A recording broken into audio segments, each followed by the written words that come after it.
I apologize for not calling the meeting to order before we went into closed session, but we are going to start at the top right now with roll call, please.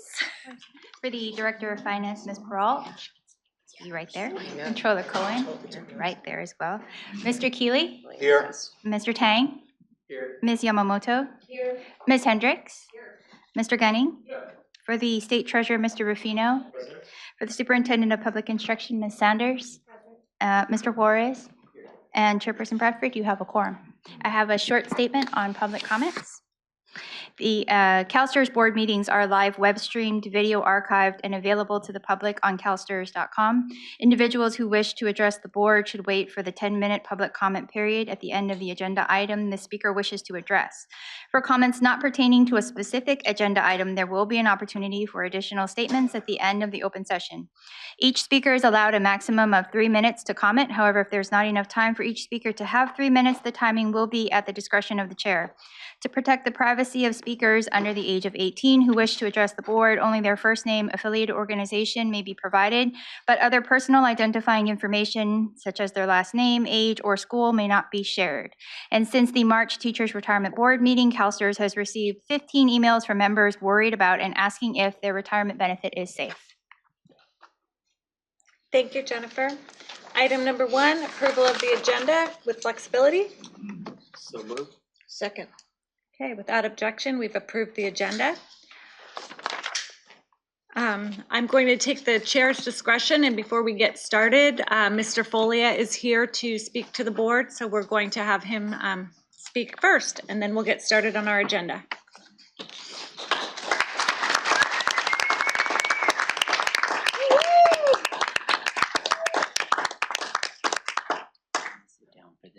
No, I'll stand.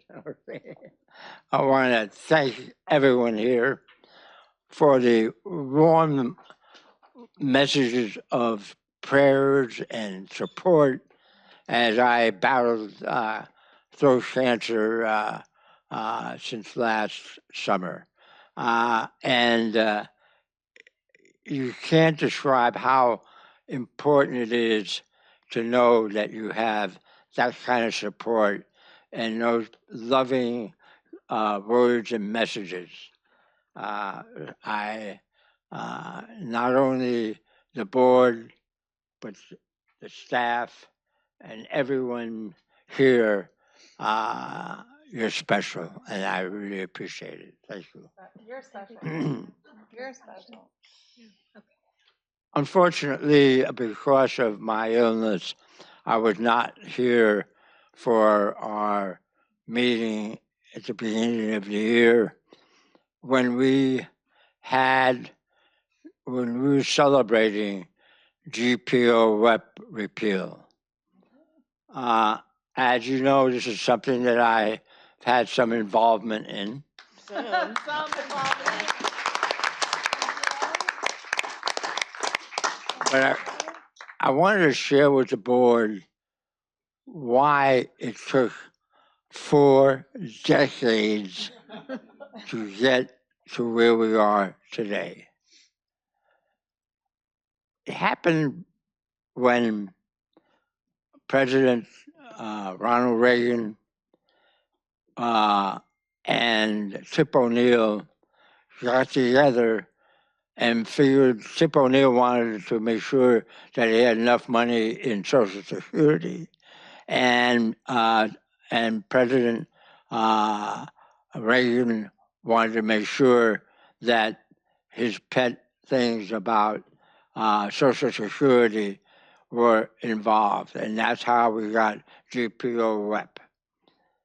And that was around 1984.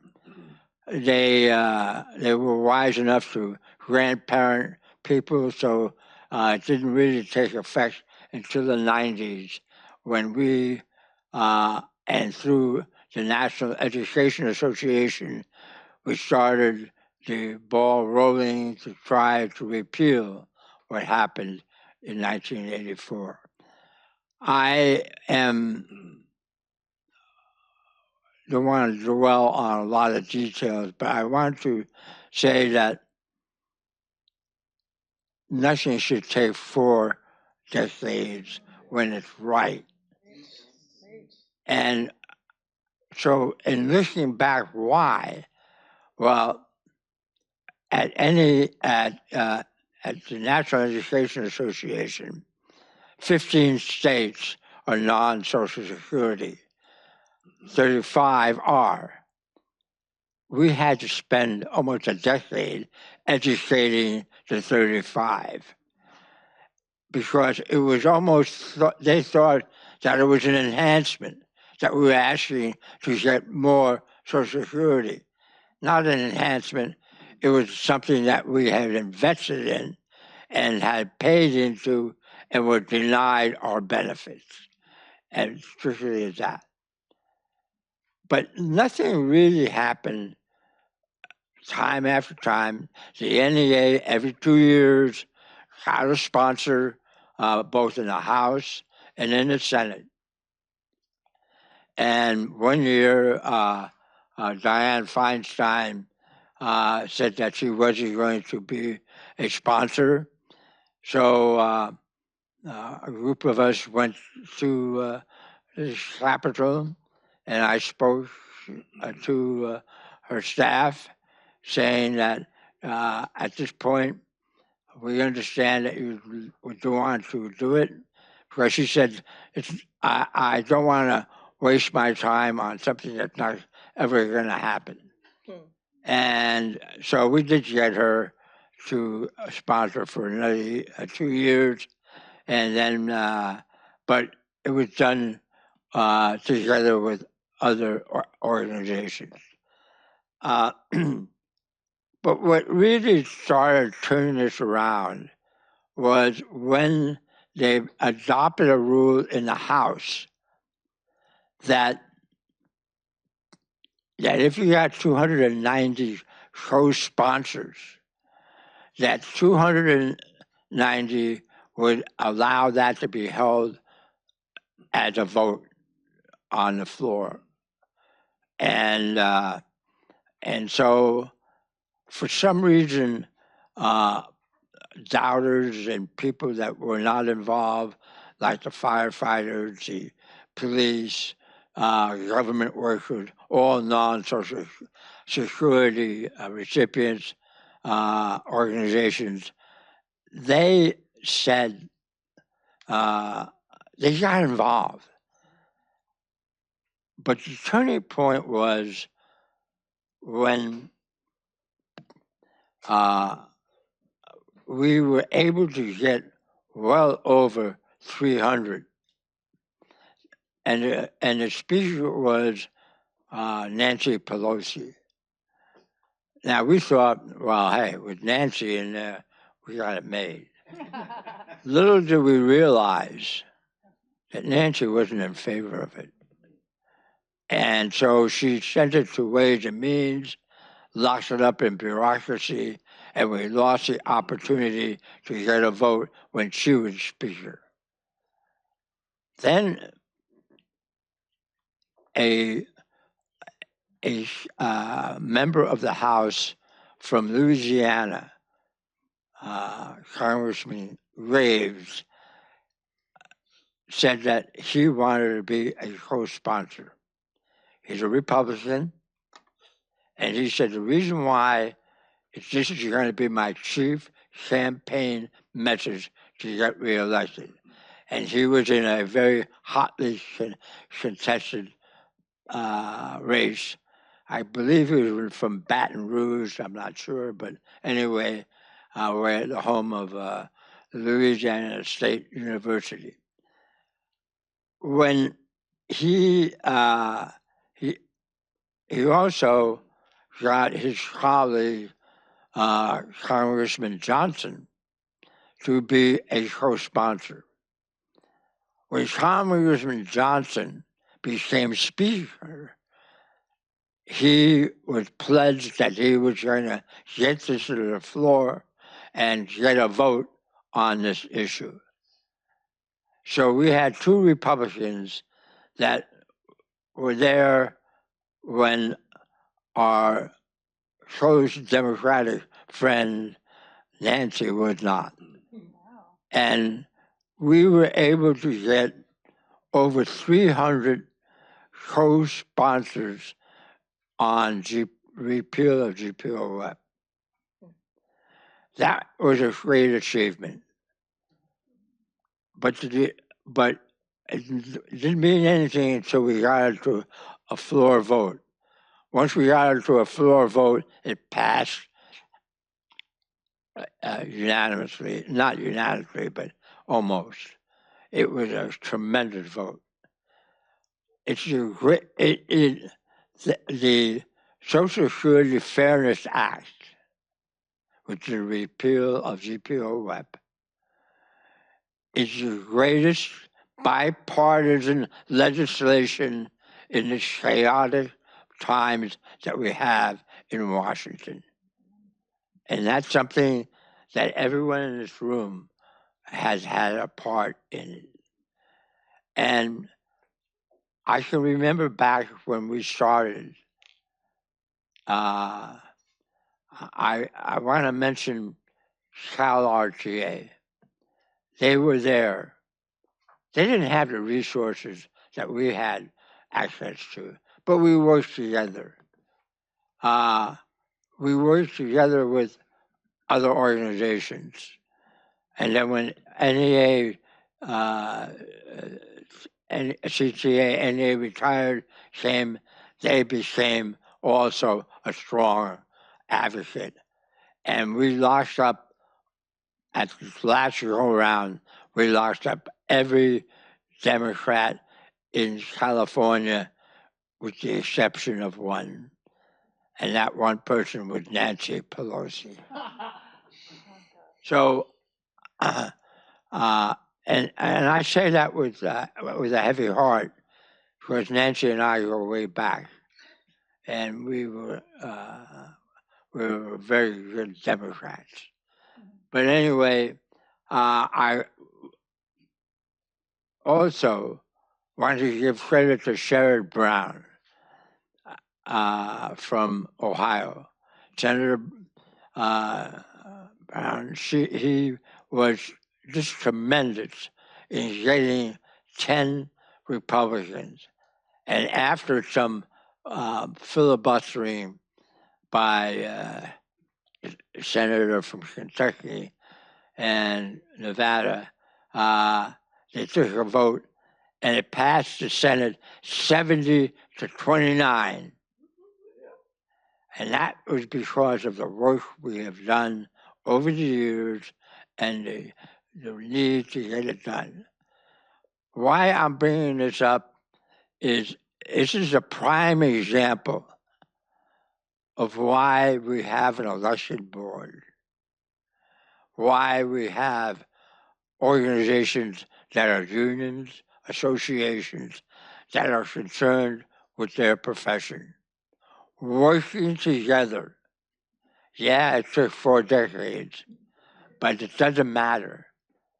It was the end result. And if it wasn't for the work of Speaker Johnson, I don't agree with him on anything, but I do agree with him on this one. So we just happened to hit it at the right time.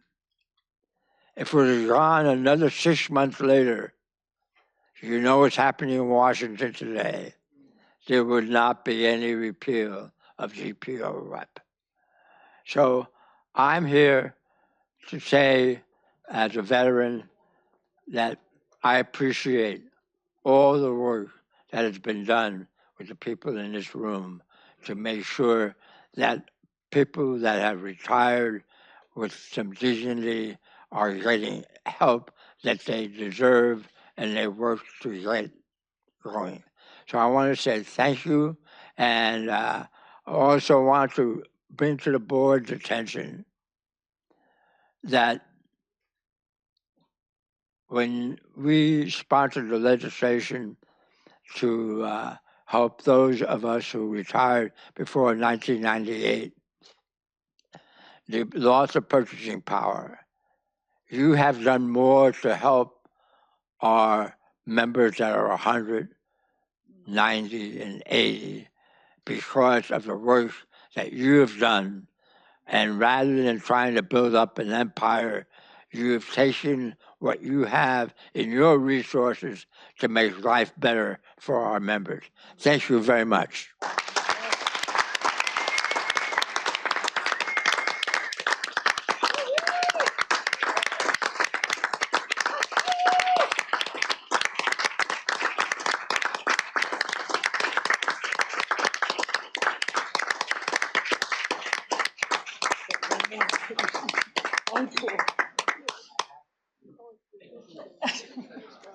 I would be remiss if I did not introduce my wife, Donna,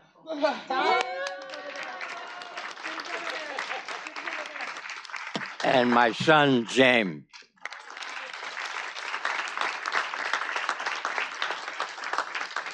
Without their help and support, I couldn't be doing what I'm doing today. Thank you.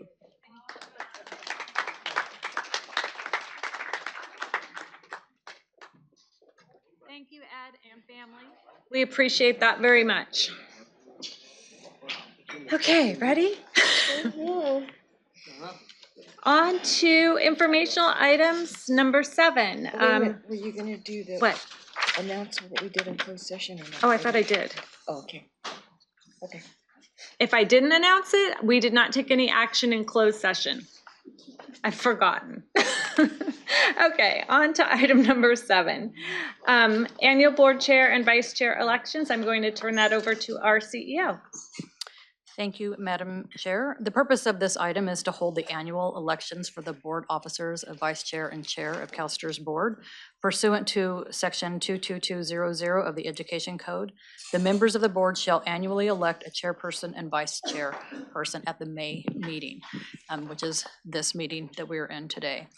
Upon the elections, those positions immediately are seated in the roles, and then committee assignments are followed by the July meeting and adopted at that meeting.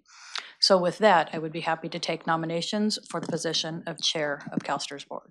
Oh, I guess I'm calling you. Mr. Gunning. Yes, thank you, Madam Chair. I think it's an esteemed honor for me to nominate you again as Chair of the board. Thank you. So the nomination has been made by Michael Gunning and seconded by Member Tang. Do I have to take a roll call or? Okay. Any other nominations? I'm sorry. Seeing none. All those in favor say aye. Aye. Opposed? Abstentions? Passes as Denise Bradford is the chair of CalSTRS Board. Again, thank you. Congratulations.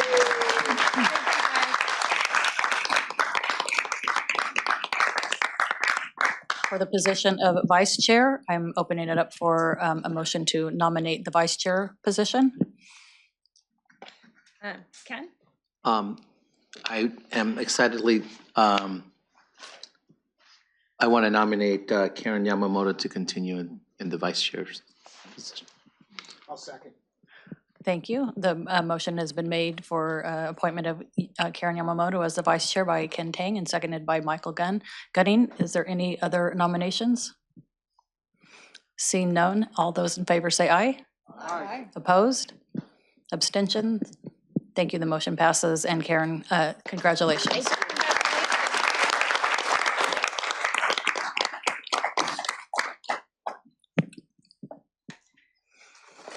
Thank you. Thank you. Okay, on to item number 8, strategic plan. Oh, I'm sorry, I skipped public comments, and I believe we have some. So, Samantha? Yes, so we have one public comment for item 7. Kevin? All right, good afternoon, everyone. Kevin Welch, CTA Chair, Retirement Committee. And I think it's a great act to follow after Ed, because my remarks actually piggyback on some of the things that Ed said. So as a history teacher, I naturally want to reflect on the past and provide some context for where we are today. When Leonard Goldberg stepped down as chair, Ed Folia, former CTA president, turned to me and said, "You're the next chair." Now, more than 7 years later, I'm saying goodbye to my Sacramento family for now. But I want to take a moment to highlight the many great things we've accomplished together in support of the CalSTRS mission, securing the financial future and sustaining the trust of California's educators. I know that CalSTRS' heart is centered around being a fiduciary, acting in the best interests of our members. Our stakeholders, CalSTRS, CTA, CTA NEA Retired, CalRTA, have achieved significant victories on behalf of California educators. Kirsty Jenkinson with CIS worked tirelessly with stakeholders to craft the CalSTRS Net Zero plan. While there are differing views on the timeline, we believe we are headed in the right direction. The SBMA, as Ed mentioned a little while ago, many longtime retirees were falling behind due to inflation. In a spirit of collaboration, stakeholders worked together on SB 868, which added more than 55,000 members to SBMA, providing real, tangible help to our older retirees. Since then, many more have benefited. AB 1667. Members were being penalized through no fault of their own for reporting errors, with support from Cassandra Licknock. At CalSTRS and extensive discussions among stakeholders, we ensured that members are now held harmless when such errors are found. SB 765, also I believe Ed mentioned, the legislation temporarily, or I think he did, the legislation temporarily increased post-retirement earnings limit to help address teacher shortages in critical areas. I apologize, he didn't mention 765, he mentioned HR 82. Ending the WEP GPO was a long fight led by many before us, but the final victory came through the determined efforts of our stakeholders. Special thanks go to Susan Dixon from CalRTA, who was instrumental. AB 1997, the creditable comp legislation, championed by Rose Luna from CTA, Joycelyn Martinez-Wade, and John, apologies John if I mispronounced your last name, Meredith Simeonowicz at CalSTRS, represents a major step forward in clarifying and cleaning up creditable comp. I want to acknowledge the many individuals who supported me in this role. Mary Kay Scheid, my vice chair, Joe Bartel, Rose Luna, Mitch Olson, Brian Breslin, Efren Mercado, Seth Bramble, and Phyllis Hall. From CTA NEA Retired, Dana, she's back in the other room, and Oral Garrison. And from CalSTRS, my friends here at CalSTRS, Cassandra, Lisa, Brian, Scott, and members of the board, including Denise and Harry. Thank you. I'll see you soon. That's the conclusion of public comment for item 7. Thank you, Kevin. I apologize, there's a new person wanting to public comment. Okay. If we could have the 3-minute timer again, please, for Susie. Everybody has blades to catch, so they're doing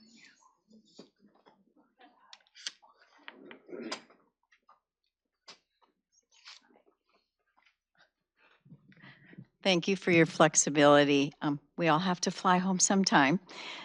This is my last board meeting as CalRTA president. We only do a 2-year term, so it's sad, but I will still be part of CalRTA co-chairing back with government relations with Kathy Kinley. So you'll still see me periodically. I'll be focusing on the federal legislation. I did want to take this time though to thank all of you. It's been such an honor to work alongside all of you. I don't know if you remember, but my first month, the PBI breach happened. That was my indoctrination into leadership with CalRTA. But through your personal contact, Cassandra, it made all the difference, and the support by the board to educate our members through the standard snail mail to let them know you had their back. Thank you, and working together was key. I have been so grateful to the team here, all of your staff. Every single one of you are open and have come to so many meetings, either virtually or in person, to talk to us. And so that's a huge difference. To work with CTAR, CFT, DKG, AXA, CSBA, and FACCC has just been amazing. We're all working together, and as Ed and I said earlier, this is the key, and especially moving forward.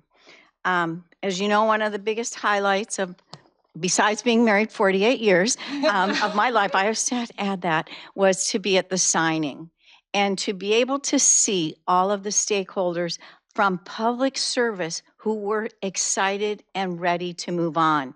Unfortunately, we're not moving on. We're just moving forward with new issues. The elimination has currently affected over 323,000 Californians of public service have received either their retroactive or their payments have been adjusted. I'm excited to say next week at our convention, Congressman Graves is going to be one of our guests. And so he's a hero. Unfortunately, Congresswoman Spanberger's running for governor, so she's a little busy right now. I do want to say, as I spoke at the constituent meeting, there are some issues, so CalRTA is trying to deal with them. CTAR, we're working on that together. If there's multiple double Medicare payments, there are solutions, and we discussed those, and we're hoping we can get some more information on that. But again, I just can't thank you enough for your support. Your genuine caringness is unheard of. I work with the national groups. They don't have this kind of defined benefit support. So thank you again so much. Thank you, Susie. Thank you for your comments. That is the conclusion of public comment for item 7. Thank you, Susie. Okay, I think that was all of our public speakers, and on to item 8.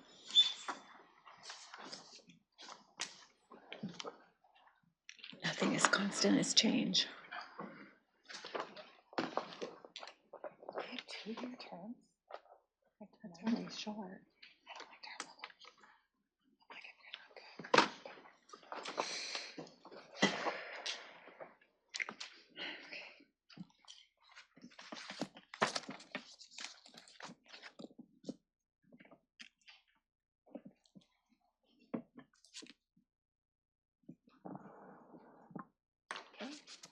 Thank you. Madam Chair, members of the board, I'm Amy McDuffie, Mosaic Governance Advisors.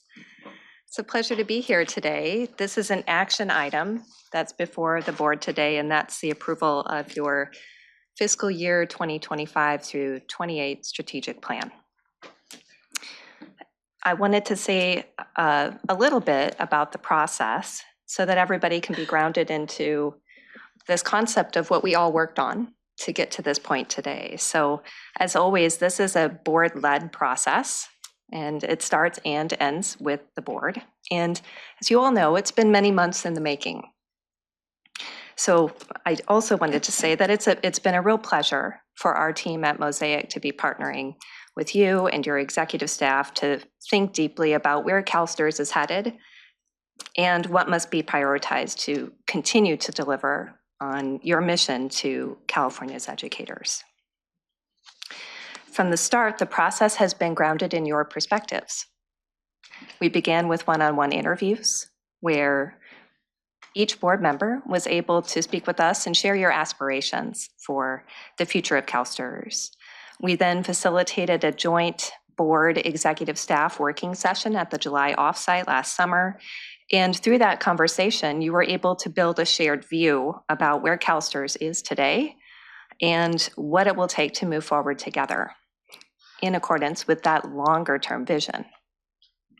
Now, you might notice that the strategic plan is attachment 1 in your materials. And so as a quick aside, I just wanted to remind you, when I say the word long-term vision, what does that mean? If you look on page 4 of the strategic plan, remember that in the past strategic planning cycle, the board had set a 10-year vision. And that was set across 3 different phases or 3 chapters of your strategic plan. So the first was assess and build, and that's what the current cycle does. The second was engage and act, and that's what this next chapter of the strategic plan is. It's about implementation. And then the last chapter is about sustaining and operationalizing the things that are being brought to life. And so if you look at spreading that ambition over 10 years, that's really what the focus of this is. And again, we're in that middle chapter with this strategic plan. You also might remember that in January, that's when you had your first reading of this strategic plan, and we heard no substantive requests for change that came from that session with the board. So in terms of the process, I wanted to bump up to the higher level and just speak from the standpoint of a practitioner in strategy and governance and give you a viewpoint that, from my perspective, this process checks all of the boxes that you would find in a traditional strategic planning exercise. And again, we've spread that over many months, but the important takeaway is that this plan should reflect what matters most to you, right? It should use the words that you would use to describe your desired future. And I always find that when a plan feels true to you, that's when it's most actionable, both at the board level and the staff. So that's always our marker of what success looks like for your strategic plans. I hope that we have accomplished that here today, but you can tell us if that's the case. At the same time, the other important piece of this is that we want to always work with your staff to help them improve their capabilities of strategic thinking. This is not just producing a strategy every 3 years. It's about making sure that strategic thinking is embedded in the way that the organization operates, that it becomes part of your DNA. And so simultaneously, we're trying to build the muscles, and your staff is trying to build the muscles around strategy. And there's been a significant item that's been brought to life as part of this process, and that's why Julie and Art are here to talk with you today. And that's around preparing a cost estimate of what does this 3-year strategic plan cost? What could it cost? What's that idea of what it might look like to implement? And so this is a milestone from a process standpoint. Julie and Art are here today. This did not happen overnight. It took many months. They worked hard at it, and we were very impressed at what they stood up. And so I wanted to share an aside with you very quickly, which is that we, Mosaic, recently did a benchmarking study on strategic planning practices for another public pension plan that we're working with. And we chose a small group of large public pension peers to benchmark as part of that. Keep in mind that not every public pension plan does strategic planning yet. Right?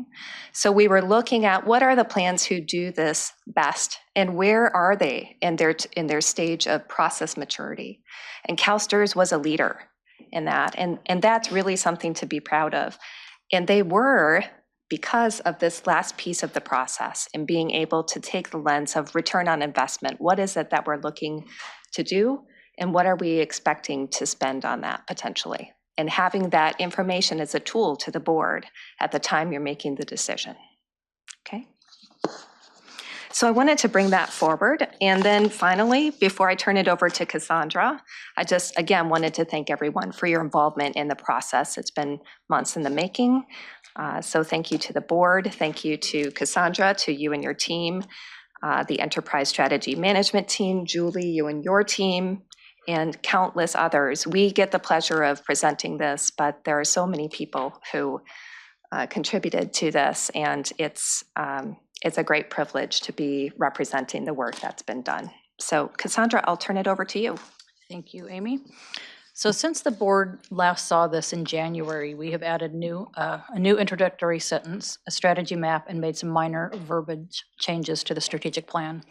These changes are just clarifying or harmonizing the text with our current organizational practices. We're not changing our priorities or our planning. Today, we're recommending that the board adopt the new strategic plan. And with your approval of this plan, we will proceed with refining our tactical plan that starts the next year, the 2025 through 2026 business plan that will come to you as an information item in July. Julie and our team are here to share the estimated resources we'd need to execute the tactical business plans that will support this strategic plan. So the action before you is to approve the strategic plan. The costing is not an action item. It's going to be incorporated in the regular budget cycle throughout this year. So I don't know if you want to take action on the strategic plan before we start the costing discussion, or if you'd like to hear the costing discussion first. Pleasure. Make a motion. Mr. Gunning. Madam Chair, I move that we adopt the strategic plan. Okay. I'll second. Okay. Do we need to do roll call for this one, Brian, or no? Okay, all the discussion? Oh, I'm sorry. And Go ahead, if the answer is, I recognize we're talking about adopting the strategic plan, and then we're going to have the secondary conversation around the costing discussion. But I guess my question is, or maybe my comment is, you know, that there's flexibility as we talk about the cost portion of it, or would the staff indicate that if there are issues with the costing amount or the resources needed, that would have a direct effect on the way the plan is laid out? It could have an impact on our ability to execute within the time frame that we have put in place, because it is a 3-year strategic planning cycle. We're going to be into the final phase of the 3-year, 10-year planning period in the next strategic planning cycle. That could be adjusted. It could be adjusted. It could be it could be adjusted or impacted by there could be some lack flexibility. of resources. Okay, I just wanted to make sure, since we are taking them as two, and you won't be surprised that finance has some input on the costing side of things. So I wanted to make sure that we were clear. Thank you. Thank you for the question. Okay, all those in favor of adopting the strategic plan, please say aye. Aye. Opposed? Abstentions? Okay, we have adopted the strategic plan for 2025 to 2028. Let's strategize. Right? I love strategic plan. So I believe you're going to talk to us about how much it's going to cost now. Yes. Thank you. First, Chair Bradford, Vice Chair Yamamoto, congratulations on your reelection. Thank you, Julie. I'm Julie Underwood, Chief Financial Officer, and I'm here with Art Martinez. He is our Director over Financial Planning, Accounting, and Reporting. And I wanted to start by providing a reminder of our budgetary process as it relates to strategic planning, just to set the stage for today's costing discussion. So as you know, once the strategic plans are approved by the board, management then develops business plan initiatives. That those initiatives are used to accomplish the strategic plan goals and objectives. So we use those business plans to have a discussion about, are we going to need any additional costs to support and accomplish those initiatives? And if so, then those additional costs go through our normal budgetary cycle where we have a justification process. So of course we talk about, are we maximizing staff to the fullest capabilities? Are we operating in the most efficient and effective manners? Discussions like that. Then we make a decision. Do we still need to ask for additional funding to support that initiative? If so, then we combine that with other increases that we may need from an operational perspective, put those together, and then we present the operating budget to you every September as a first reading. So that's our process. And that process has served us very well. But today we wanted to do something a little bit different. In an effort to mature how we synchronize our strategic planning as well as our budgetary processes, we have accelerated development of draft business plan initiatives for the entire 3-year strategic plan period. And we did this so that we could provide you with a first look, an assessment of what the entire plan might cost. But there's a few things I'd like you to keep in mind as Art will walk you through these projections. First, as mentioned, these cost estimates are provided for information only. You are not being asked to approve any funding requests today. Again, it's solely provided so that you can have an opportunity to see some of the financial impact of this plan before you approved it, but now you approved it. So we still wanted to provide this information to you. But I did say some of the financial impact because, as you know, we have a new CIO, Scott Chan, who's been working with you through the investment committee on his shared vision. And as he mentioned yesterday, that shared vision is going to take some time for him to complete. And so we will be working with him in our normal budgetary cycle on his ask for positions and funding until his shared vision is completed. So we made a decision that any investment branch resources or cost estimates would not be included in today's discussion. In addition, the costs provided are not the total cost of implementing any of these preliminary business plan initiatives. We only focused on resources that would be needed that would result in a potential increase in a future operating budget. So ultimately, we believe there's lots of benefits for estimating strategic plan resources, and many are shown on this slide. Ultimately, by going through this process, it ensures that we're all moving forward with a sense of clarity and a shared understanding of what it may take to have an achievable and adequately resourced strategic plan. So I'm going to turn it over to Art. Right. Good afternoon, members of the board. My name is Art Martinez. I'm the Director of Financial Planning, Accounting, and Reporting. So over the past 18 months, staff have been working to establish a methodology and framework that we use in costing out the additional resources needed to support the strategic plan initiatives. Specifically, we collaborated with various consulting firms on leading best practices. We reached out to other government organizations that have integrated costs into their strategic plans. And we developed templates and tools that we use to collect, compile, and analyze the information that was presented to us from the different business areas. So based on our research, we developed an approach that encompasses the key components that are outlined on this slide right here and that are also discussed in a little further detail within the agenda item. So by implementing this structured approach, we created a framework that we believe enhances our financial planning, mitigates risk, and will ensure that our strategic plan is properly funded and supported. So our plan is to continue to mature this going forward and into the future. So turning our attention to the estimates, the projected incremental costs for which we would need additional resources or are projected to need additional resources is between $34 and $36 million with 65 to 70 positions. So I want to assure the board that my staff worked really closely with all the business areas to ensure that every dollar is closely aligned with the various goals and objectives of the strategic plan. So if you'll look to the right, you'll see a number of the initiatives and the initiatives and activities called out. So I'm just going to touch upon a few of them that probably aren't very intuitive from their descriptions. So Benefit Connect, what we're discussing there, or what that's referring to, is our transition of the pension solution project to program. So we're referring to that as project to program. So when the pension solution project is done and Benefit goes live, we'll need to establish a new division to support that system. The workforce strength is focused on growing our workforce across key operational business functions to improve overall business performance. That would include, for example, developing strategies to recruit, retain, and grow the skills of a diverse workforce. And then lastly, the cost-conscious culture. That's an initiative that we have within the organization to enhance our cost management practices for the purposes of ensuring operational efficiencies. So some of the things that we're looking at there would be, for example, like procuring a new financial planning system to enhance our financial forecasting and management over costs. If you look at the chart in the middle, we assign confidence levels to the cost.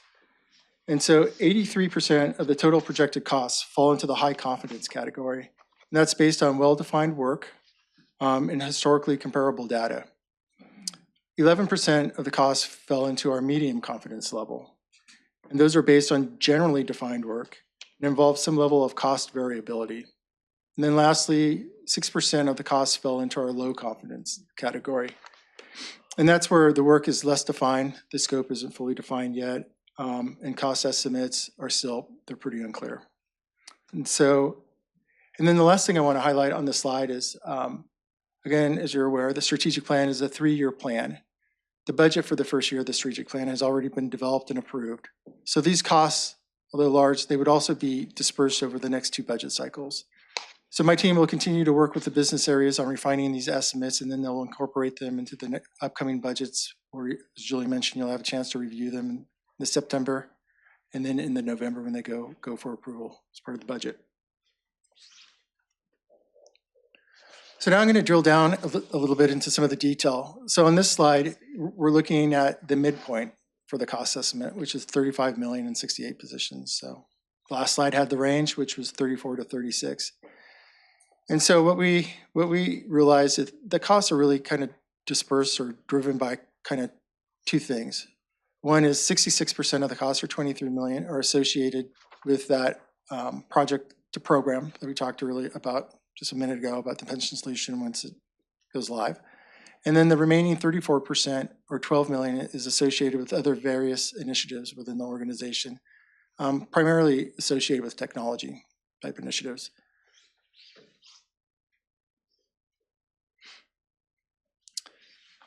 And so again, if we look at the 66%, the 23 million, that's associated with the project to program transition for the pension solution project.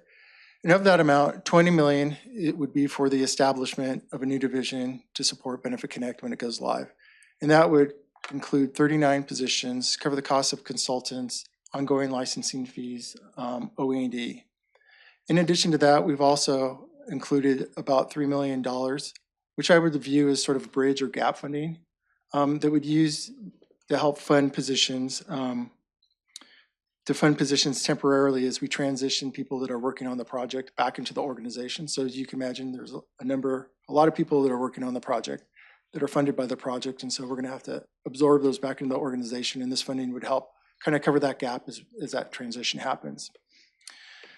So Ashish and Anthony will be going into this in a little bit more detail when they provide you their pension solution update later on this afternoon. So now looking at the remaining portion of the cost, which is 34%, it's $12 million. That includes costs to primarily advance our technology capabilities and infrastructure, along with initiatives focused on our workforce and members. So again, if you look at the breakout there's $9.8 million of that 12 million is associated with technology.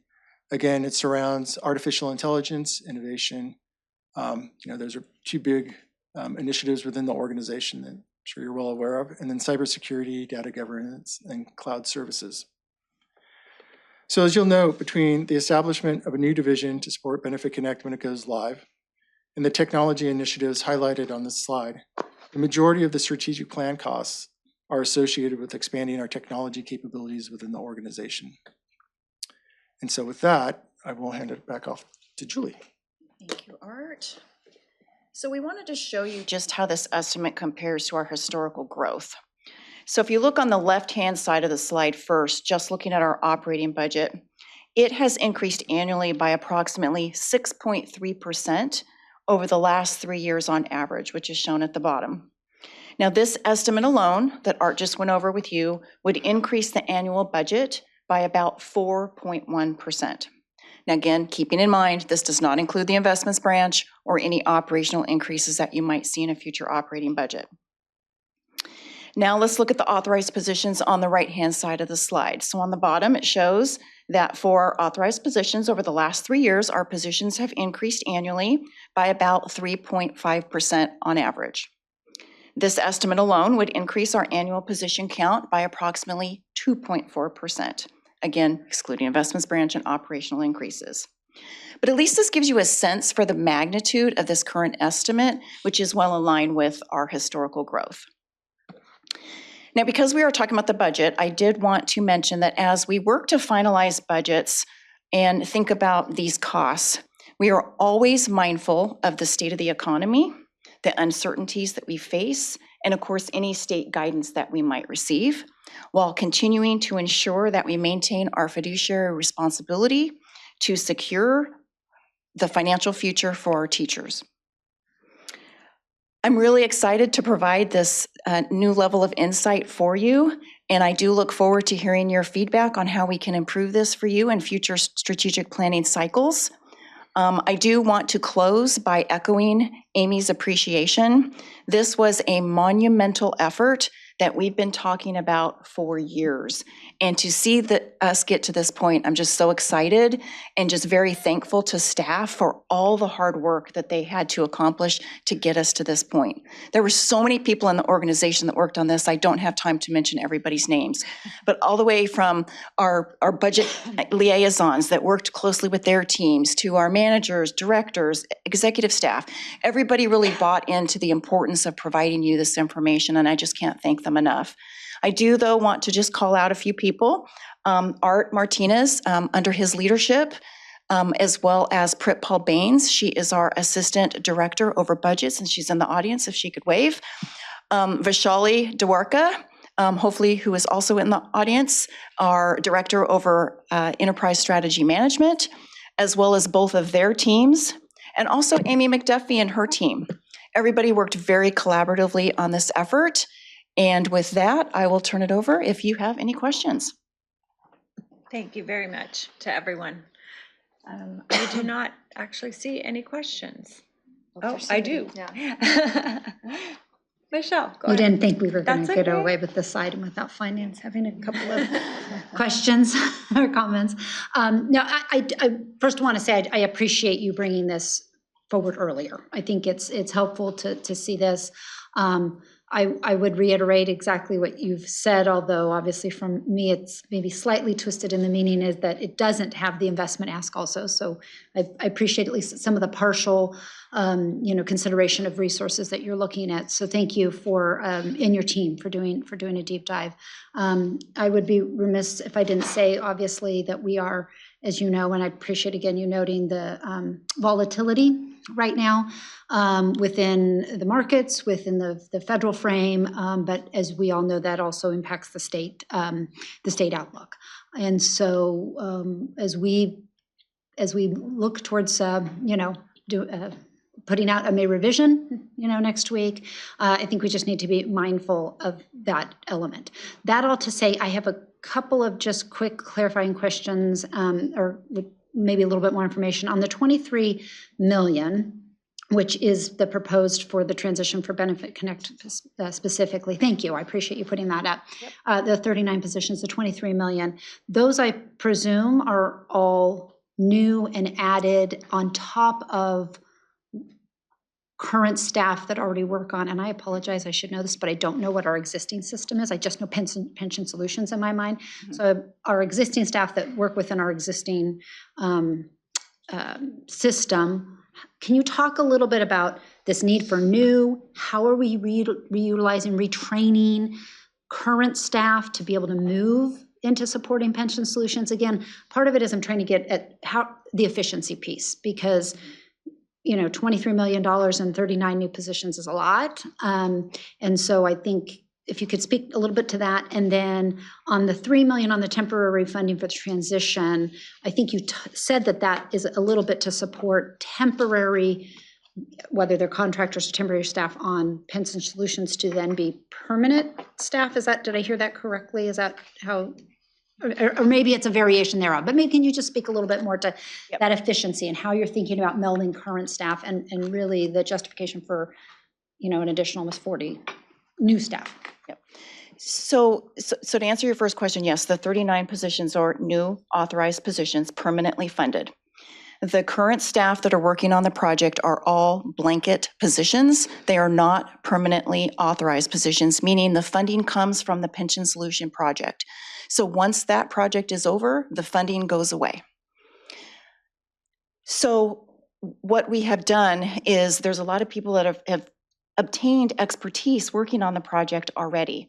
And so when we develop these 39 permanent positions, we will probably have more than 39 people that are competitive for those 39 positions.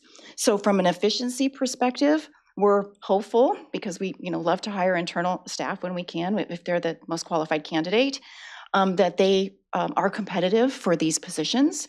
And so everybody that's rolling off the project could potentially be competitive for these positions. But we have I don't know the number off the top of my head, close to 90 people working on the project today. So obviously a lot of those positions will no longer be working on the project, so they need to be absorbed in the business. So they came from the business, they'll be going back to the business depending on vacancies, if we have vacancies that might be appropriate for them to fit into.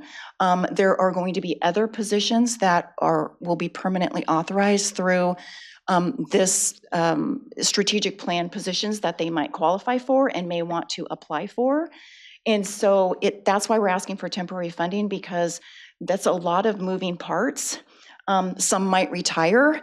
And so we need to allow time for that to happen, to decide if we need to come back and ask for any additional permanent funding or, any more temporary funding until we move through the attrition of some of those positions, through our vacancies and through our new positions that we will hopefully ask for and get approval for. So it's possible of the 90, some of them will take, hopefully, these 39, right, positions. That would be ideal. But that obviously still leaves a gap.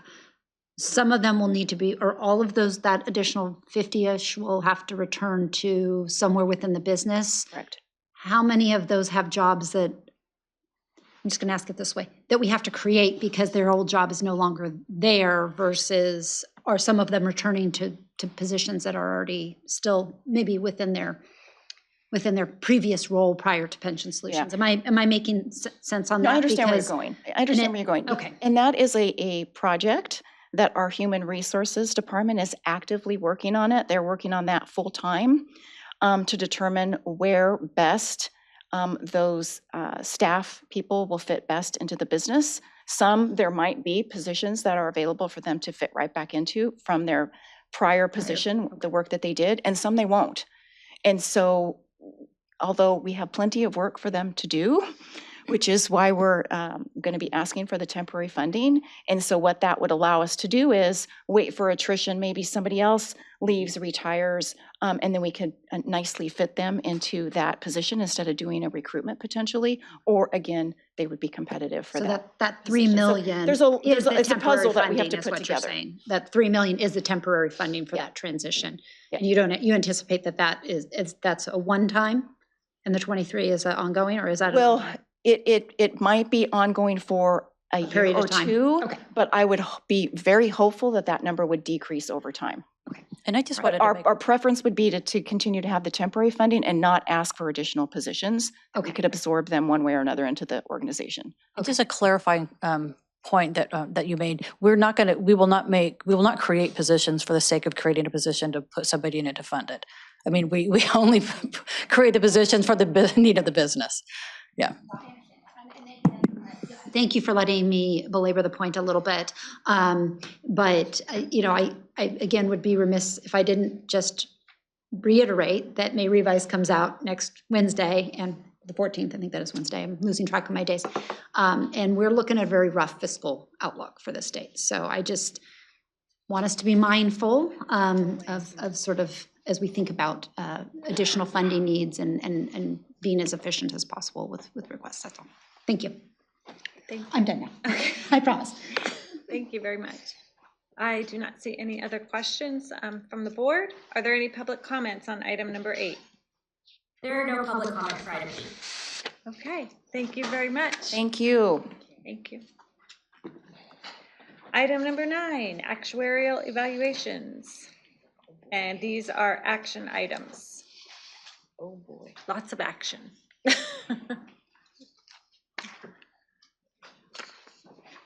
thing's blinking at me again.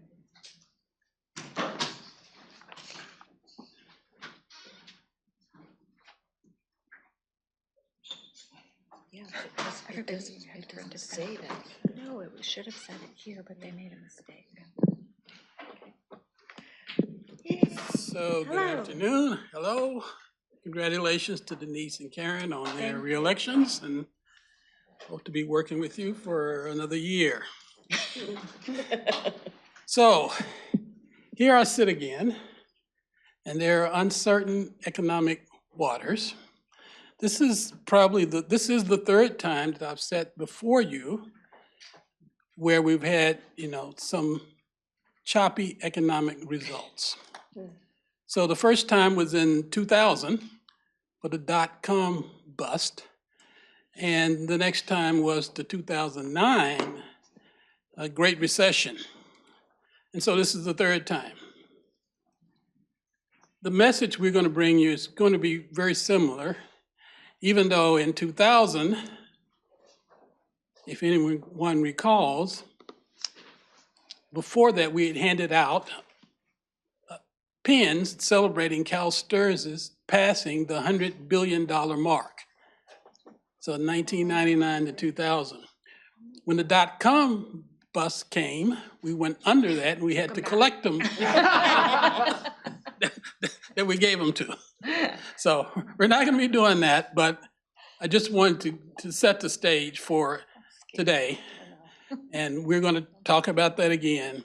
The message will stay the same. We're long-term investors. If we manage it right, we can survive the choppy waters that are before us.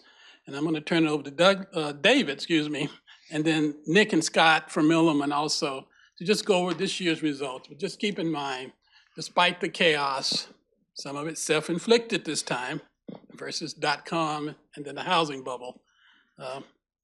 We will be fine if we manage this well. So David, I'm gonna hand it over to you. Thank you, Rick. Good afternoon, everyone.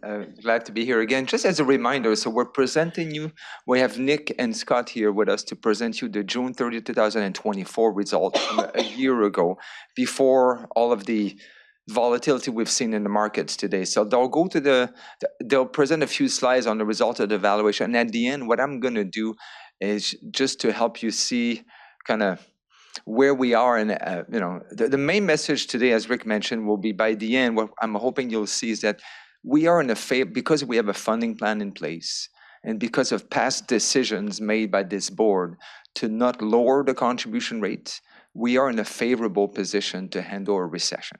So that's what we're going to be showing you today. So with this, I'll pass it along to Nick and Scott to just give you an overview of the results of the 24 valuation. Thank you, David. Good afternoon, everyone. Good to see you all.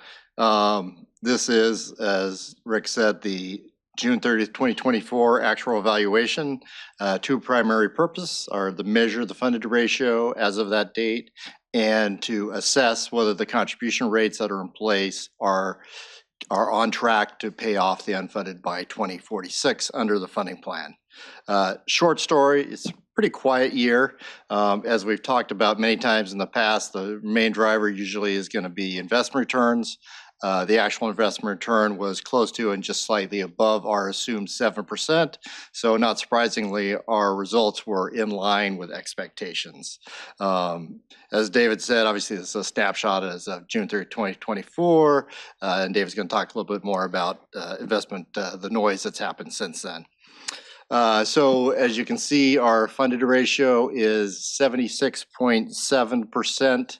As you recall, the funded ratio is the assets in relationship to the actual obligation, and that is an increase from 75.9% last year. That's a typical year-to-year change. We expect it to go up because we're receiving contributions under the funding plan from the members, the employers, and the state. So really just a typical change, basically in line with what we expected. We do a lot of analysis, and for those who are so inclined, you can go into our report, but we will spare you the details here.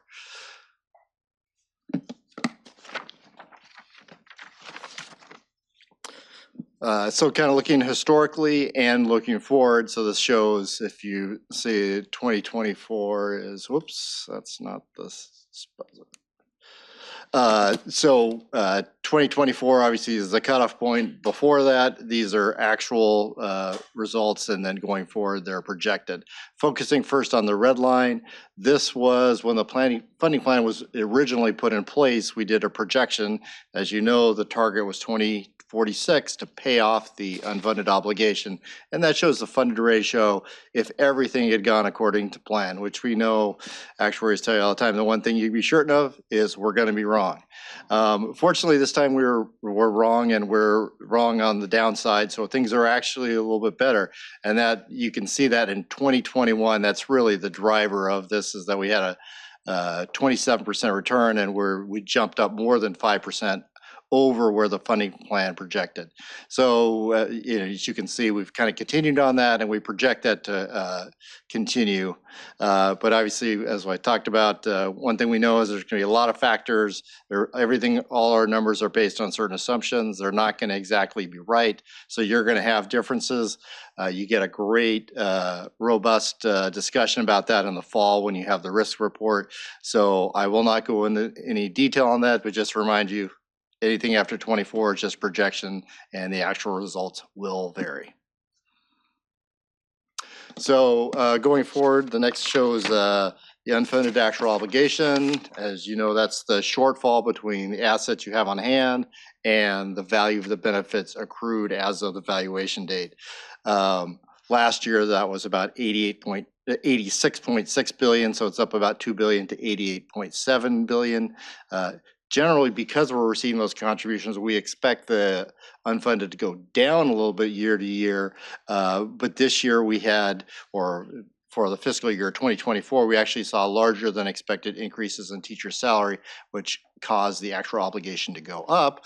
Obviously a good thing, but it does result in higher projected benefits and the higher obligation. So that caused about that $2 billion increase was primarily the salary increases were the driver there. As you recall, under the funding plan, we break up the unfunded actual obligation into three pieces. First being the state share. You can see that one up about 2 billion. Once again, the salary increases were the driver there. If you remember, the state is allocated the benefits for the 1990 structure, the contribution rates, and the benefits as of 1990.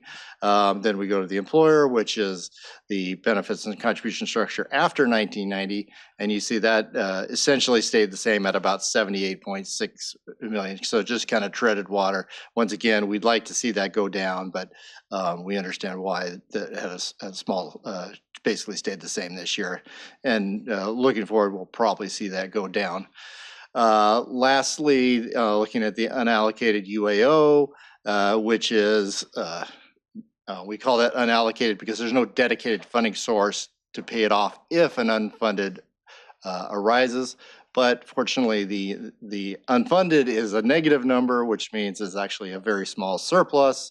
So that's a good thing.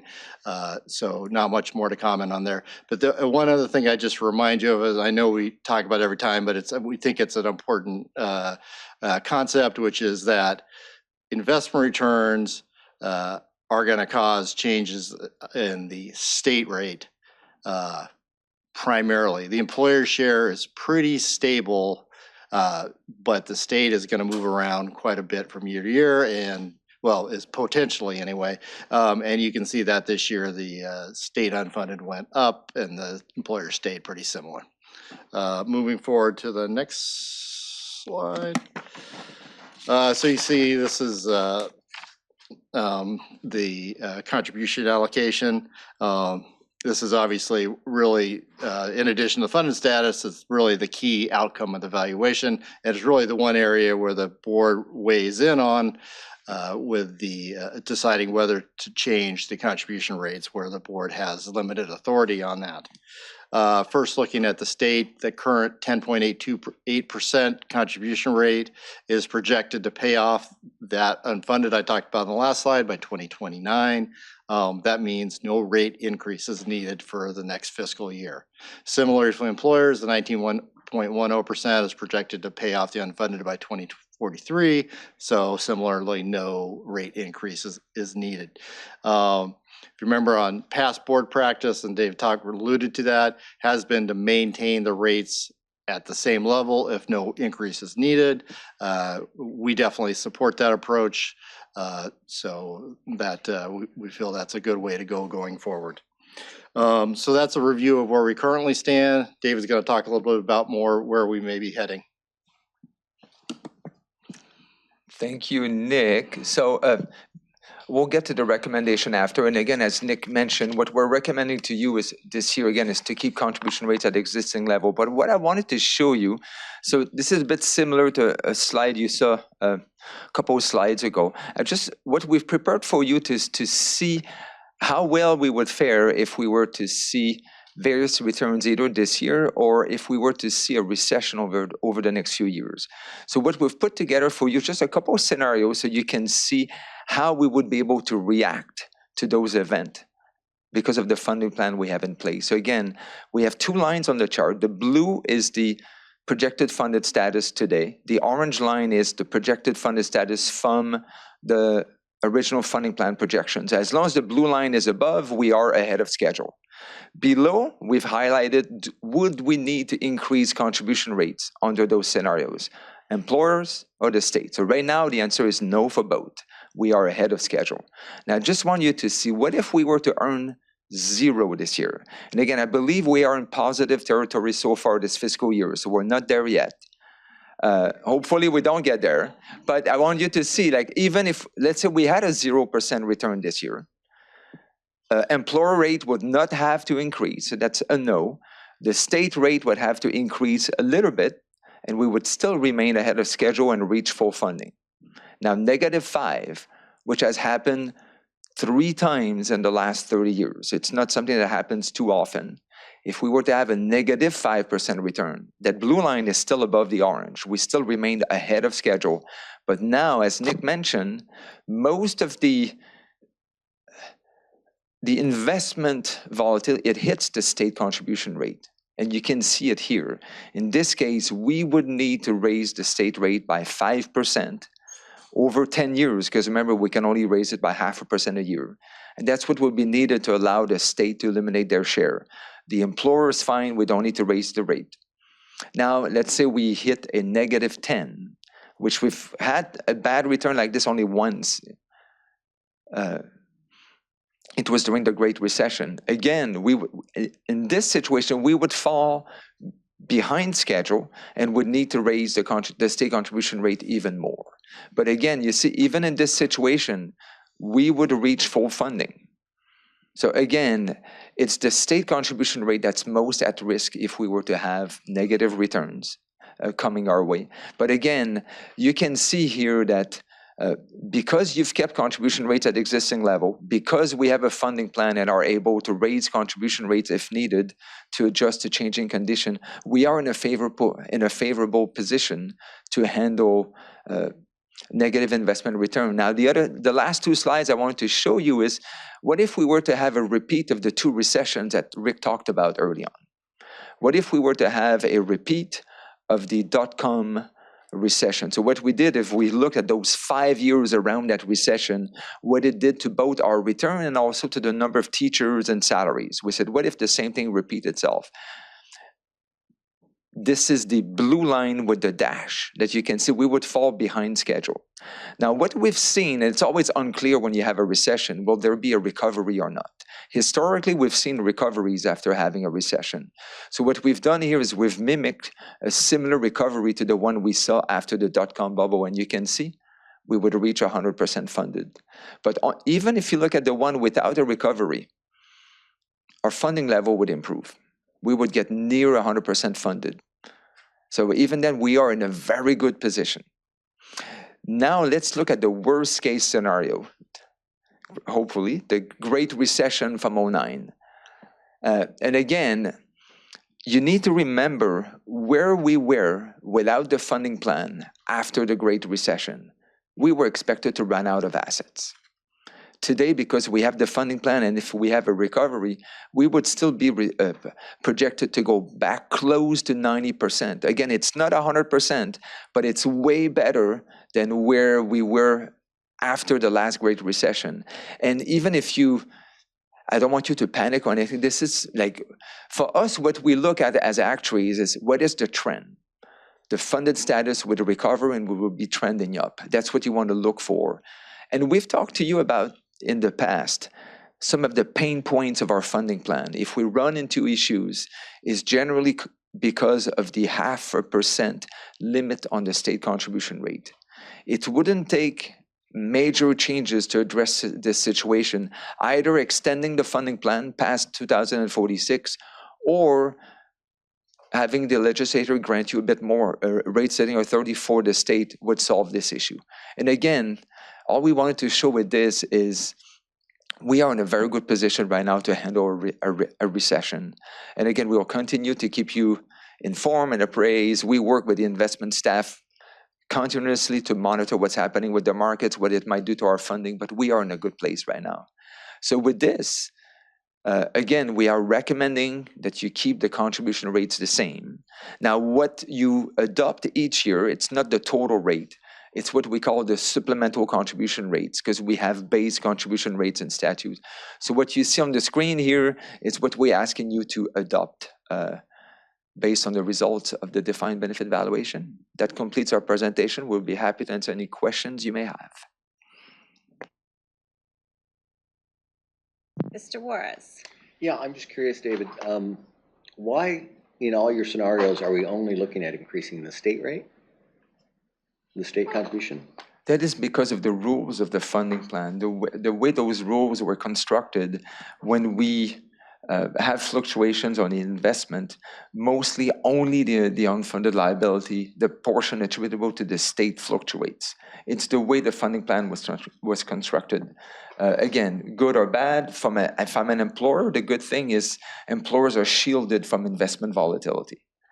But it's just because of the rules of how the funding plan was constructed. Employers and employees would be held harmless under those scenarios? Correct. That's a good deal. And note that if you look at what has happened since the funding plan went in place, the returns have been good. And who's benefited from it? It's the state. State, right. Yeah, I the get that. state takes the risk effectively. I mean, Either way. the employers aren't exactly held harmless, but to a certain extent they are. Okay, appreciate it. Good question. Okay, I do not see any other questions, but I believe we have a public comment. We do have a public comment. We have a phone caller. Could we please get a 3-minute timer?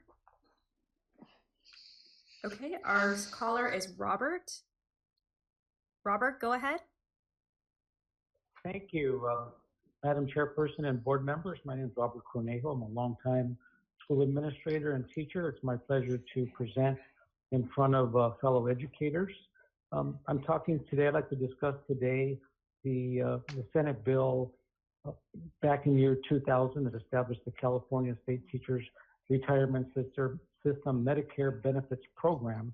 I know that since July 2001, CalSTRS had paid for Medicare Part A premiums for retired members of the defined benefit program who are not eligible for premium-free Part A. And that's what I'd like to address today.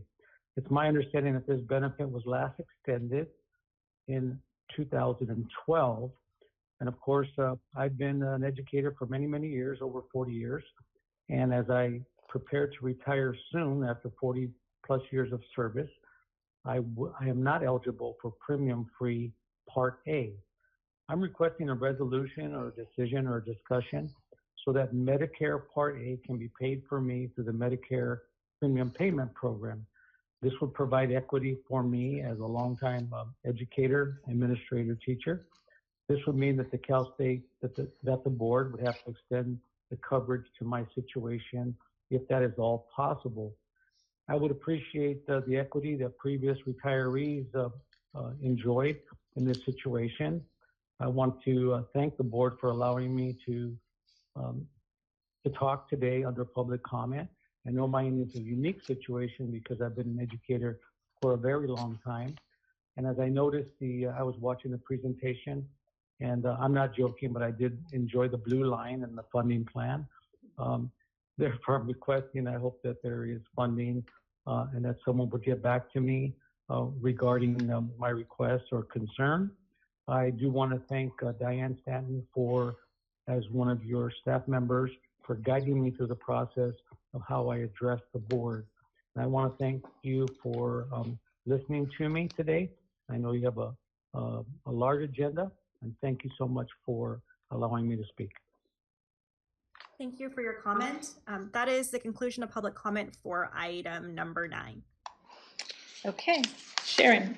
I would just, so we're voting on, 9A, correct? Is that right? Yes, 9A only. And I took the slide 9A away. only, I know, Yes. just what I always like to clarify, because I know these are different steps, so I would move a staff's recommendation for 9A. Okay, Ken seconded. All those in favor? Aye. Opposed? Abstentions?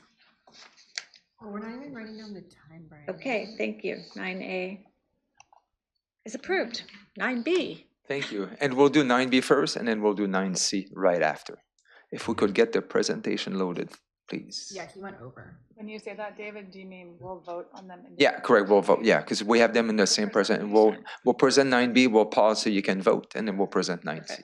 Perfect. Perfect. I'll pass it over to Scott.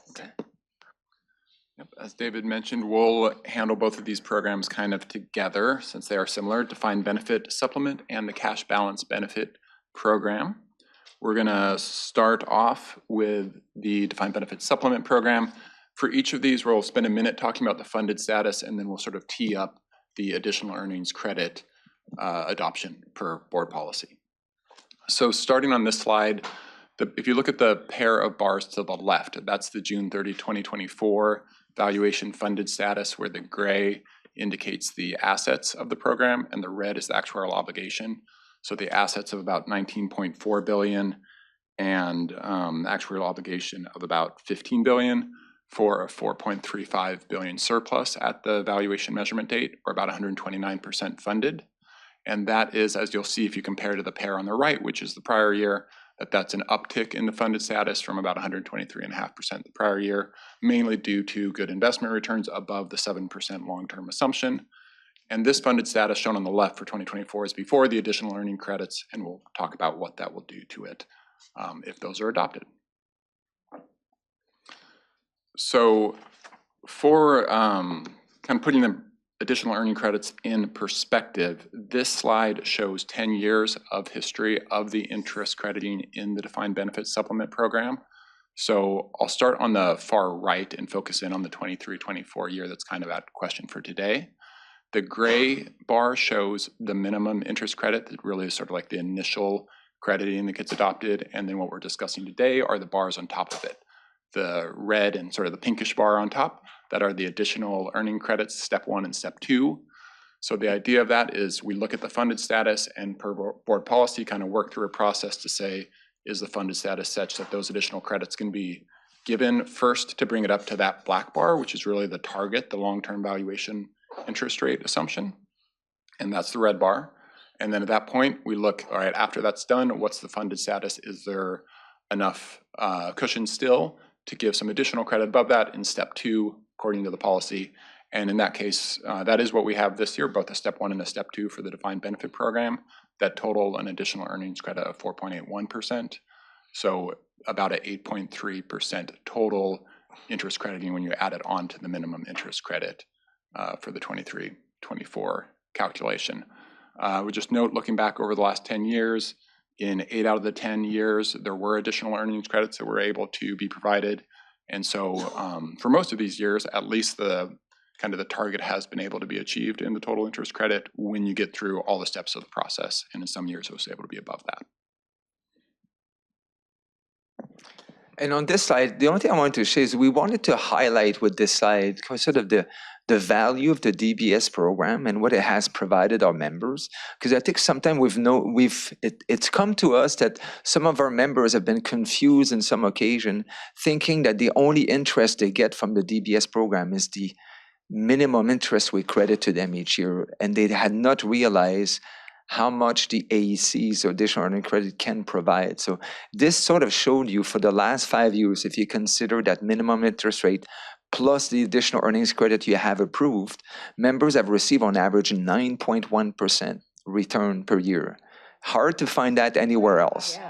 7.3 for 10 years and 6.6 over 20 years. And again, right now, our goal right now, because of the 7% assumption, is what we try to shoot for. And again, it's been a very good benefit for members. Go to the next slide. So what you have in front of you is the recommendation for 9B. We are recommending an additional earnings credit of 4.81% that would be applied to the balance of all non-retired members as of June 30th of last year. So if you retired on July 1st, you will get it. And again, this is in line with board policy. The board policy is we grant those to those who have not retired as of that date. And it's estimated to reduce the surplus. That action would reduce that surplus of over $4 billion by about $611 million. So that is what is up for adoption. Sharon. Thanks, David. Thanks so much for your explaining this. I've heard this so many times, so you'd think it's a no-brainer, but I just need a refresher. So David, you're saying, so it's active members who have a DBS account, up to 6/30/24. And so let's say I have 50 grand in my DBS account. At how this credit works is each year, whatever that balance is, it gets credited whatever percentage we decide to adopt as a board for that balance at that year, correct? Correct. So because I know we've made decisions, I think, in the last few years to do this credit for DBS, correct? Yes. I can't remember how many times, but in general, it's been pretty consistent over time. When do we, is this in general, do you anticipate this will just be the pattern prospectively moving forward, is to continue to issue? I'm guessing there's a lot of math that goes into how we calculate this percentage and the surplus. But as we say, it's reducing the surplus by $611 million. Does it just depend on the markets and that in terms of the future? Okay, that's what I thought. I think with Scott, can you go back 2 slides? Because I was sort of curious, are we gonna? Yeah, so if you go back to the history of, so we don't show, but it's heavily dependent on the investment return that we have on the fund. Okay. Because we're not showing before 14, 15, but if you go back following the Great Recession, this program was actually fell a little bit below 100% funded. Okay. So the board policy says right now, as long as we are above 111% funded, we will consider giving back part of the surplus. So we're conservative. We want to keep a cushion. Yep. So, and I think Nick and Scott highlighted in the valuation that for us not to be in a position to grant an additional earnings credit next year, the return would have to be worse, have to be -13 or worse. Can you say it one more time? So for us to drop below 111% funded, this is the point where we would recommend no additional earnings credit.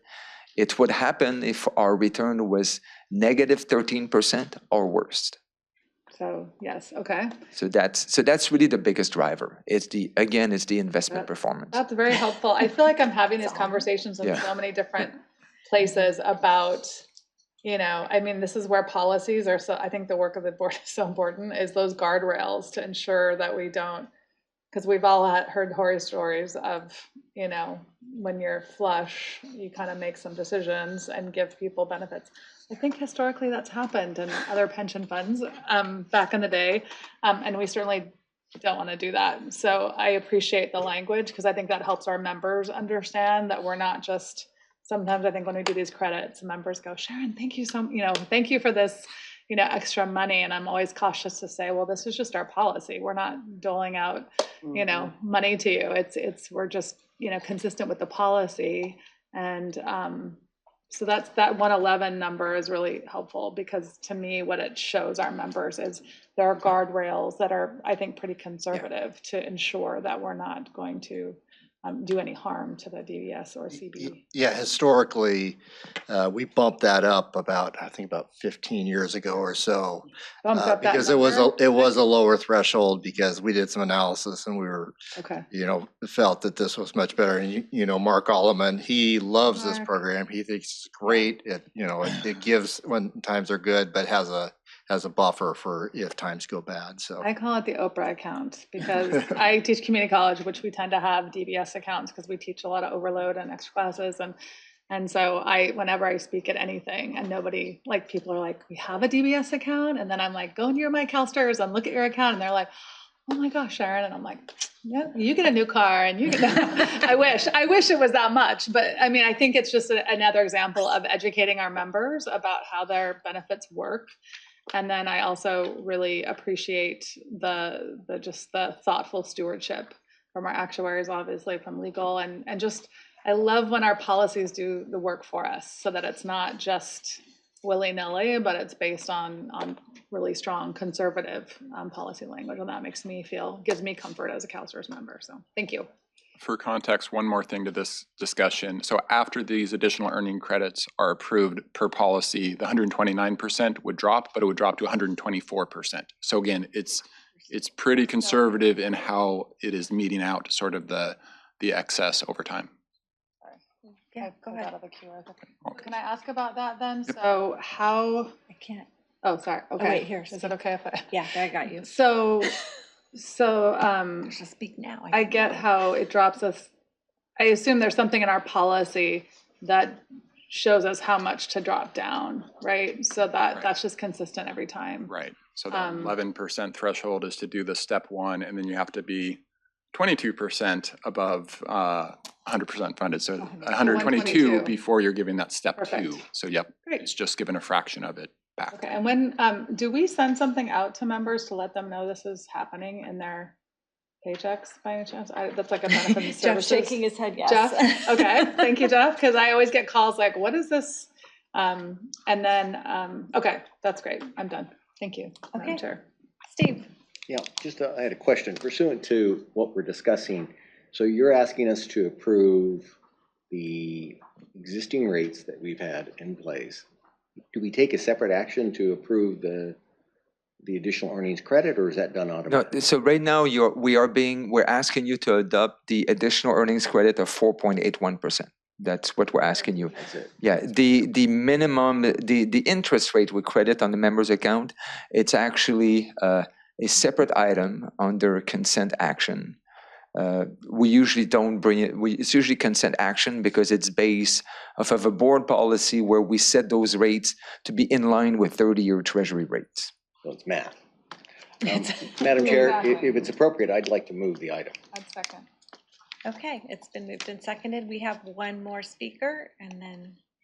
Okay, just wanted to clarify. So when you say the additional earnings credit of 4.81 is to be credited to all non-retired members as of June 30th, okay? Of 24. Of 24. Oh, so that's never mind. Last year. Okay, that was of last year. As of last year, Okay. correct. Okay. The end of last fiscal year. So anytime they retire now, they get that 4.81. If we vote. Yes. Yes, okay. Just wanted to make sure I understood the whole thing. Yeah. If you retire Yep, July. I got it. Thank you. Okay, it's been moved and seconded to approve the additional earnings credit of 4.81%. All those in favor, please say aye. Aye. Opposed? Abstentions? Okay, we have approved that. Is there any public comment on 9B? There's no public comment for 9B. On to 9C. Moving on to 9C. This will look very similar, a little different order of magnitude. Dollar amounts here are millions instead of billions, like the earlier section, but this is the cash balance benefit program. And same format as before, so I won't take so much time with it, but 118% funded as of June 30, 2024. Again, that was a bump up from the prior year for the same reasons. And an 81 million surplus before consideration of additional earnings credits. And then again, showing the 10-year history of interest credits for this program. Again, very similar picture as far as the minimum credits. In most years, there have been additional earnings credits. Again, 8 out of the 10 shown here. But by contrast to the DBS, the 23-24 additional earnings credits here stop after step 1, and that's because we're below the second threshold that would trigger a step 2 benefit, but it is still well-funded enough over the threshold that per policy, it kind of tops this up to the 7% target. So the additional earnings credits for this program would be 3.65%, and it would drop the funded status from 118 to 114%, I believe, but still keep some cushion there for going forward. And again, this is the similar slide to what we showed you for DBS. Just one thing I want to highlight in case you're wondering, so those numbers are lower than what we showed you for DBS.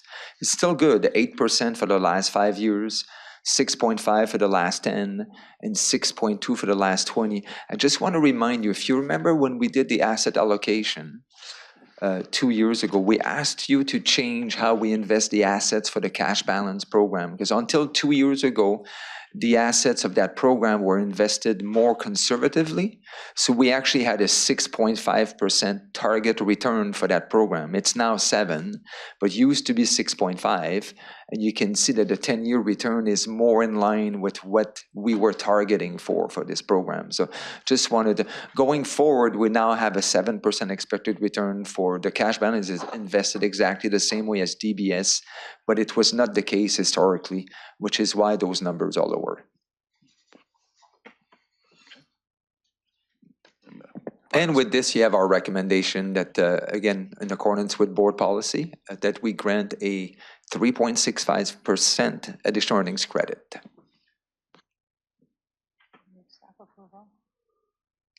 Okay, it's been moved and seconded to approve the cash balance benefit program additional earnings credit of 3.65%. Are there any public comments before we vote? There's no public comment. Okay. All those in favor, please say aye. Aye. Opposed? Abstentions? Okay, we have passed the additional earnings credit. Like, is there an E? No. I gotta turn the page. But we're not done yet. You still have us. You still have us for one more item.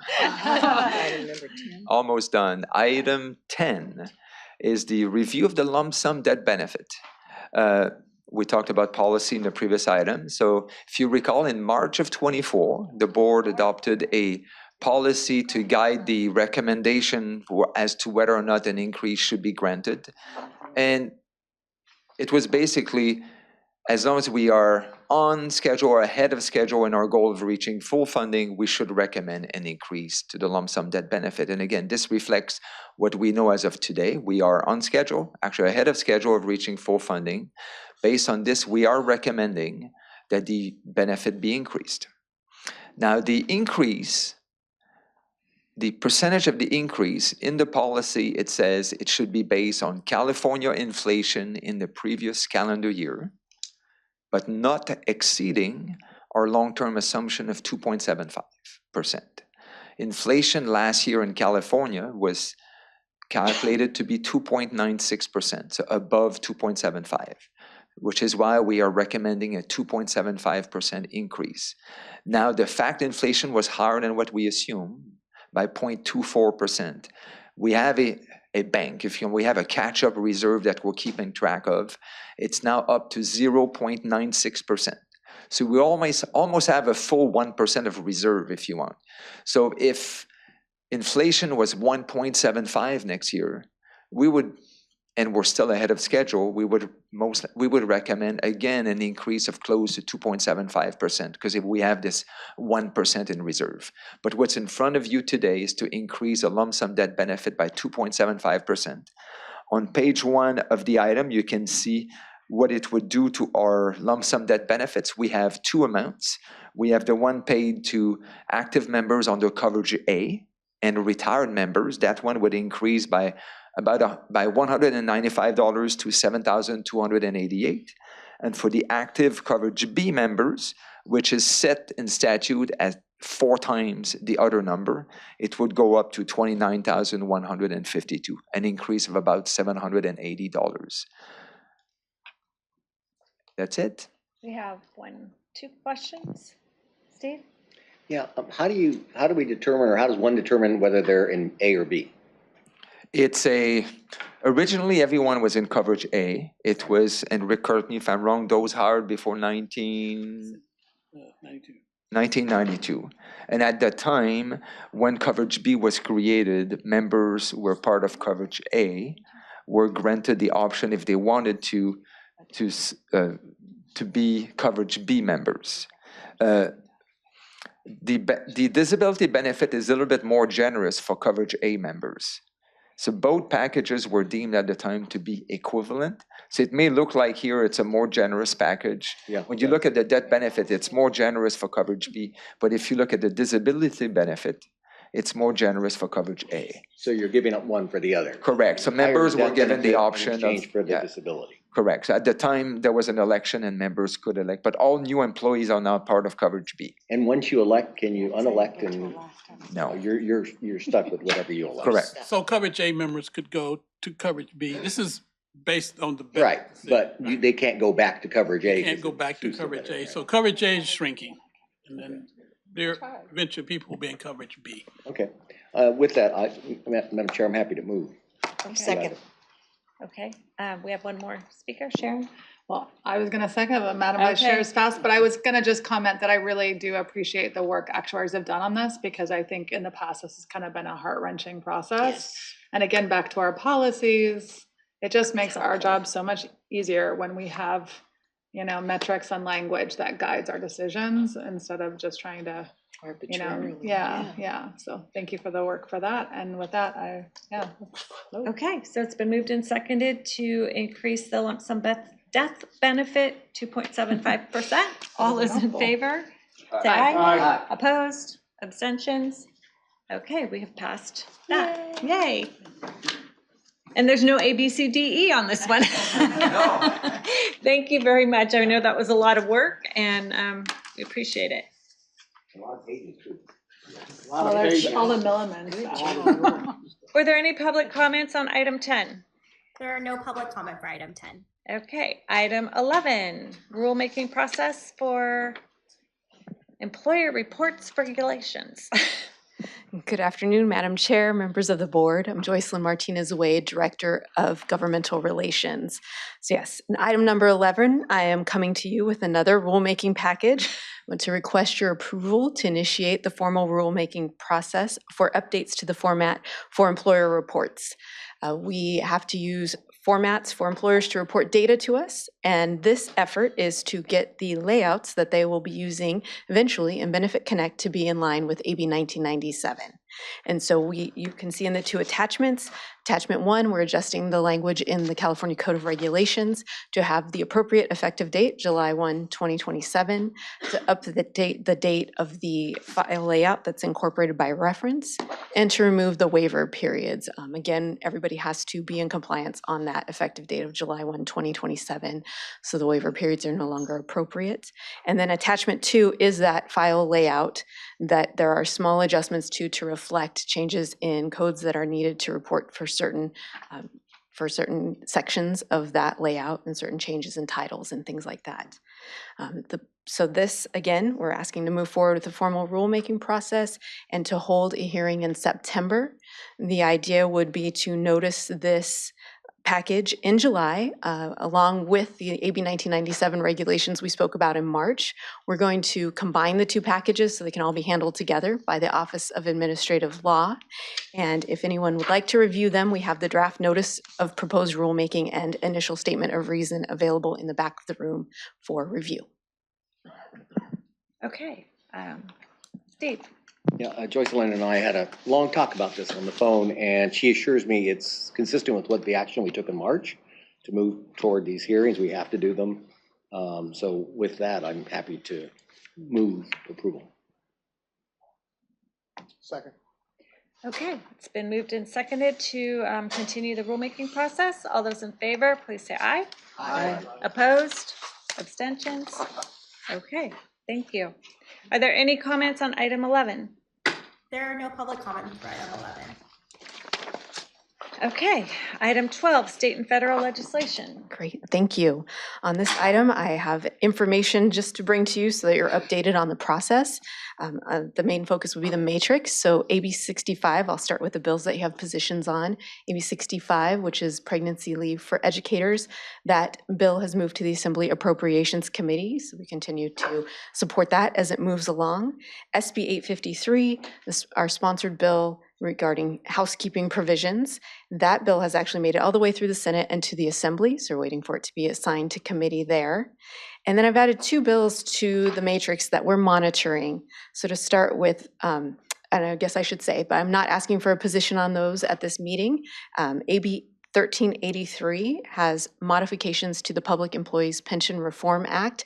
And it's early in the process for that bill, so we're waiting to see what happens as it moves along. And I can update you on that at the next board meeting. And then AB 1439 are for California Development Project portfolio restrictions. And that bill is now a 2-year bill. And so again, I'm not presenting that to you today for a position. So those are my updates, and happy to take any questions. Okay, I do see a question. Mr. Ruffino. Yeah, thank you, Madam Chair. Just a quick question, Jocelyn, since you brought it up, 1383, and you said it's in the early stage. Do we have a fiscal impact or an actuarial cost analysis? Yes, so the bill actually has what I'll call 3 provisions. So there are provisions regarding safety formulas, age factors for safety members. So that doesn't affect CalSTRS at all. We don't have safety members. Another provision of the bill allows for employers and employees to bargain for the employer to cover a portion of the employee contribution rate. So not to change the contribution rates, but to cover an amount of the dollars that usually come out of the member's paycheck. And so for us, that doesn't have an effect. We would see the same dollar amount come to us. It doesn't matter whether it comes from the member's paycheck or from the employer's bank account. So no impact there. For the increase in the contribution cap, for us, it would move our 2% at 62 compensation cap, excuse me. So this is how much compensation can count towards your benefit. Compensation cap would move from $182,000 to about $280,000. So it's an increase in the normal cost of about 0.9%. And that combined with other increases in the normal cost since the contribution rate was last changed in 2018 totals to more than 1%. So we would have to look at the contribution rate for members, and what it would equate to is a 0.5% increase in the member contribution rate for 2 at 62 members again. So it would move from 10.205% to 10.705%. Got it. And if I may, one bill that may be applicable, may not, that it's not on your summary, but it deals with, it's AB 569 that deals with supplemental defined benefit plans. And of course, we just approved, we just talked about that. I don't know if this bill, assuming that it will go somewhere, would it have any impact on us, on CalSTRS, or on our defined benefit supplemental program? That's a good question. That bill allows for employers and members to bargain contribution rates to an existing defined benefit supplement plan that's run by a union or some other organization. And so it allows for that to happen. The law currently doesn't allow for new plans to be introduced into the environment, but what the law does do is it exempts the defined benefit supplement program from that. So we can have new members who join our system join the DBS program and take advantage of the benefits that you were just hearing about. And so we're monitoring that bill to make sure that the exemption remains and that our DBS program can remain intact. Okay, great. Thank you. Thank you, Madam Chair. Yeah, Joyce, weren't some of these, or aren't these some efforts to undo parts of PREPA that were adopted in the mid-2010s? So they're going directly at that in order to allow for greater benefit. So AB 1383 is changing what PEPRA put forward. AB 569 is still in line with the language that was added, is still in line with PEPRA. That's correct. Thank you. Okay, no action needed. Are there any public comments on item 12? We do have public comment for item 12. If we could have a 3-minute thank you for the 3-minute timer. Kathy is first. Yes, Susie Dixon, who was the outgoing president of CalRTA, spoke to you a little bit earlier and had to leave. We all know that she not only was the president of CalRTA, she was also the vice chair of the National Coalition on the Repeal of the WEP and GPO.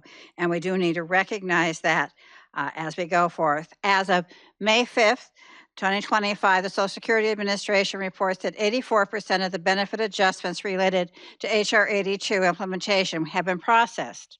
However, approximately 16%, or nearly 62,000 individuals, are still awaiting their adjustments or retroactive payments, and that includes Susie Dixon at this point. And we are hoping that these delays, what we know that will be rectified soon, but we know they were affected by workforce reductions stemming from layoffs, firings, and early retirements. To assist, the California Attorney General's Office has created a reporting link for Social Security issues at oag.ca.gov/Social Security. And for individuals who were having their Medicare premiums previously deducted from their annuities, they're now receiving Social Security benefits, and the Social Security will be deducting those premiums directly from their monthly checks. I was happy that I no longer am paying monthly Medicare premiums. I've now taken out of my Social Security check. However, we know that not everyone is aware of that, and most premium refunds will be included in the Social Security payback. If not, refunds are typically issued at the end of the quarter. And if refund is not received within 6 weeks of the quarter's end, members should contact Social Security Administration directly. And also, members should notify CalSTRS if their Medicare premiums are now being deducted by the Social Security Administration so that we can avoid double billing. And any duplicate billing should be reported immediately to Social Security Administration. We are really delighted that Susie has been asked to join the newly established Social Security War Room, launched by Senators Wyden, Warren, Schumer, Sanders, Gillibrand, Kelly, and Warnock. And she will be meeting with them bi-weekly on Mondays under the guidance of Sam Concurrent, the Senior Policy Advisor to the U.S. Senate Committee on Finance. Now, we are pleased that CalRTA's incoming president, Mark Allen, who is with us today, has chosen to appoint Susie as my co-chair for governmental relations, so we will not lose her expertise and her national connections, particularly as we know there's going to be more legislation affecting retired educators in public education funding, Medicare and Medi-Cal. We want to thank Susie. We owe her debt of gratitude. She will stay on for the client advisory Zoom meetings, and you will occasionally see her back here at CalSTRS. Thank you. Thank you for your comment. Our next speaker will be Jeremy. And I have to read it. It says to be read. Thank you, members of the board. Jeremy Smith here on behalf of the State Building and Construction Trades Council of California. We represent 450,000 brothers and sisters in construction trade unions. First, I'd like to thank staff and the board for your caretaking of our brothers and sisters in the teachers unions retirement accounts.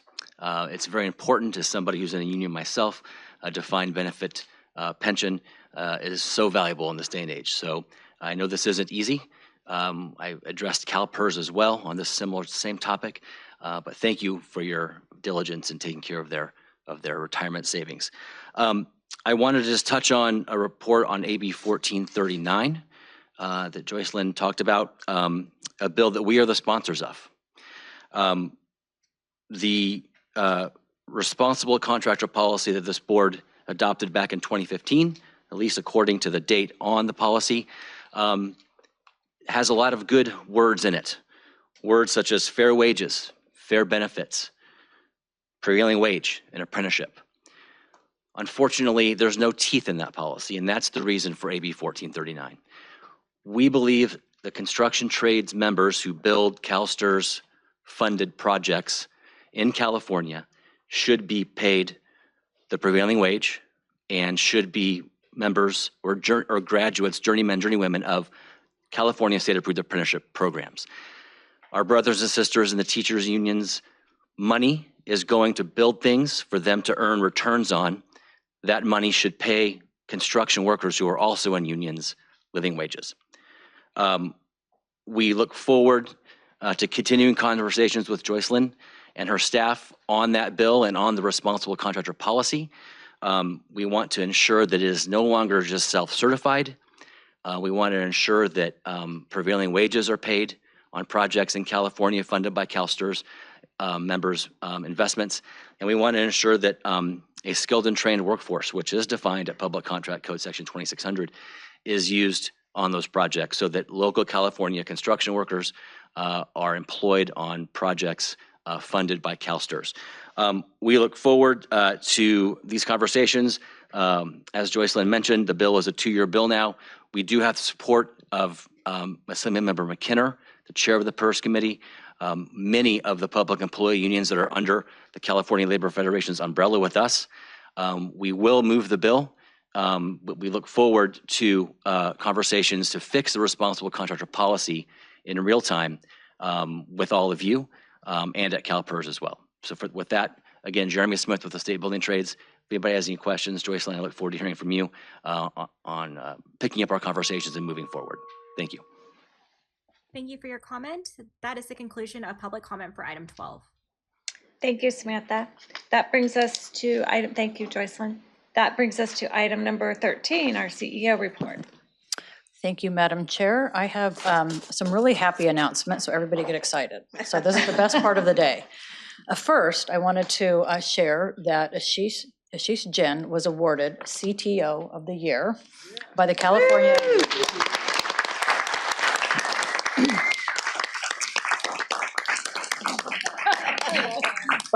by the California Public Sector Chief Information Academy for leadership in innovation, AI, business intelligence, and data warehouse implementation.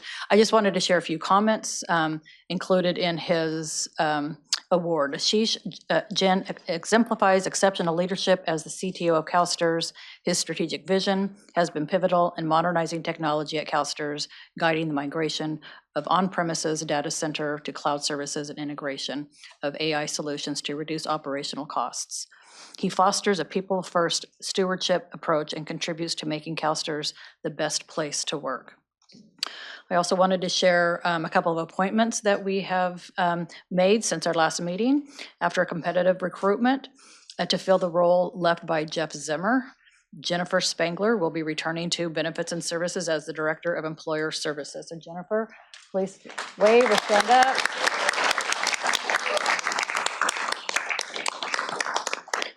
Jennifer has spent the last 10 years on the Pension Solution Project, always with a focus on representing the business. So she's going back to Benefits and Services where her roots are. We're super excited to have her in that role. She's just been terrific partner on the project.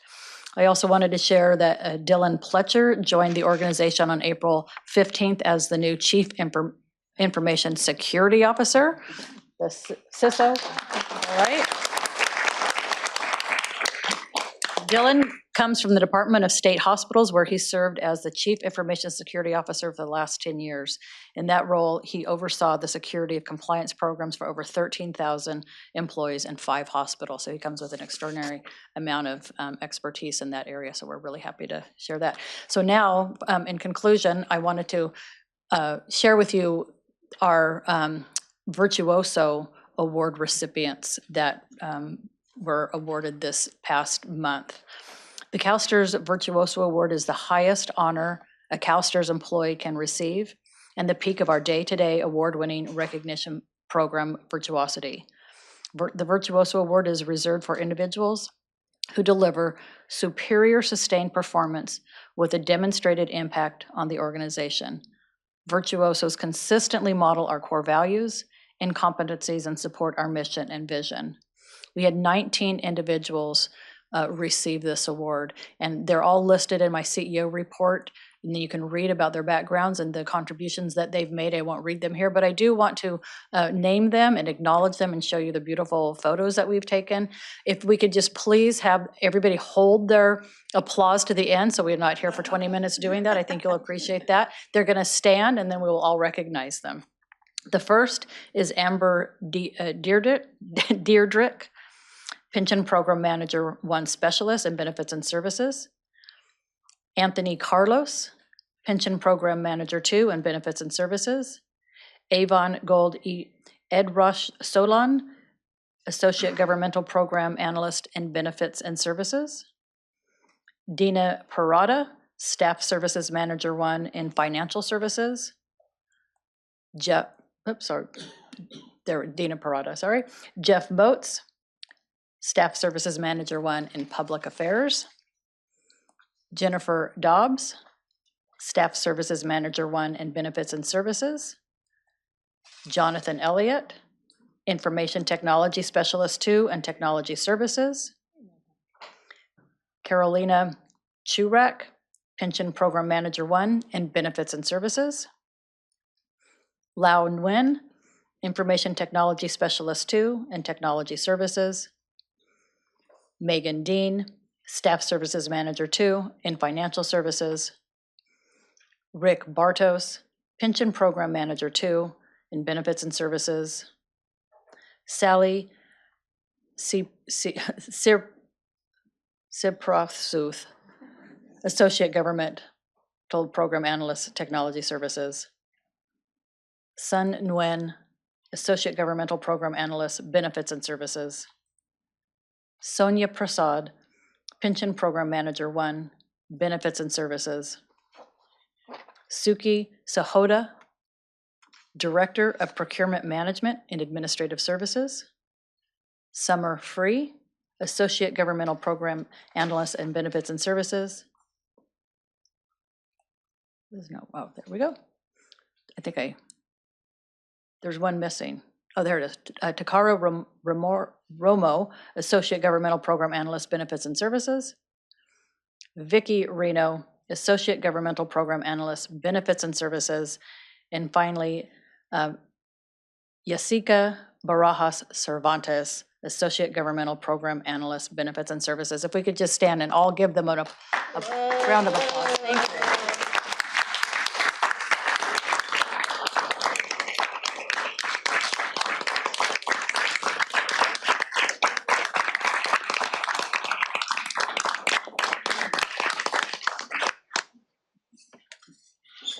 I want to get a photo like that. Right. Yeah, I don't know if I did that well, but that concludes my report. I'm just very proud of the staff that have performed so well and achieved such a high honor in the organization. Thank you. Thank you. That's so exciting. Okay, item 14, review board priorities for next year. Amy.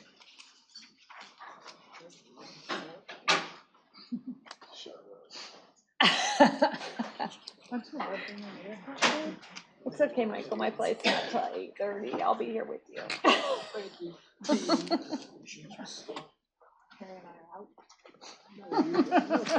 When's your plane? I took the late one because I knew I wasn't going to make it. 8:30. Yeah. Thank you, Madam Chair, members of the board. I'm back. This is an item that seeks to get your direction. It's an information item. It's not an action item, but we've stood this discussion up with you annually. It connects with the strategic plan, and certainly you just approved your new strategic plan today. And what this helps us do is to confirm where the board wants to focus its time and attention. And obviously, I've said this before, I think many of you have said this too, your time as a board is your most precious asset. So thinking about how you're going to allocate that over the next fiscal year is what we're trying to achieve here.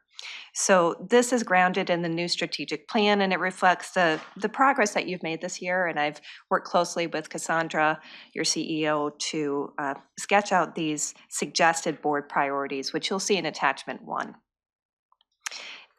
Now, I think all of you would agree that every item in the strategic plan is important. That's why it's there. But not every strategic objective calls for the same level of board engagement and involvement. Some require a deeper time allocation from you for education or framing or policy setting. It's really that upfront direction from the board that's being asked for. And those are things that are flagged as leadership priority. Those things, those objectives flagged as enhanced oversight are where you might be more closely monitoring them. And then you have objectives that are framed as routine oversight. And basically those are things that you're receiving a report out. So you're still staying on top of them, but it's just taking less of your time. So having this type of structure and deciding where in advance you want to place your time and priorities gives us a shared lens for how we're going to allocate those fiscal year work plans at the board and committee level. So at this point, we're looking for your input. We just simply want to know, do the priorities as reflected align with your thinking? Do you see any significant gaps? Ideally, from a practitioner standpoint, I would say try to think of relentless prioritization. No more than 3 to 5 leadership priorities, and that's what you'll see reflected. So, Madam Chair, back over to you. I'm happy to take any questions. everyone a sec to.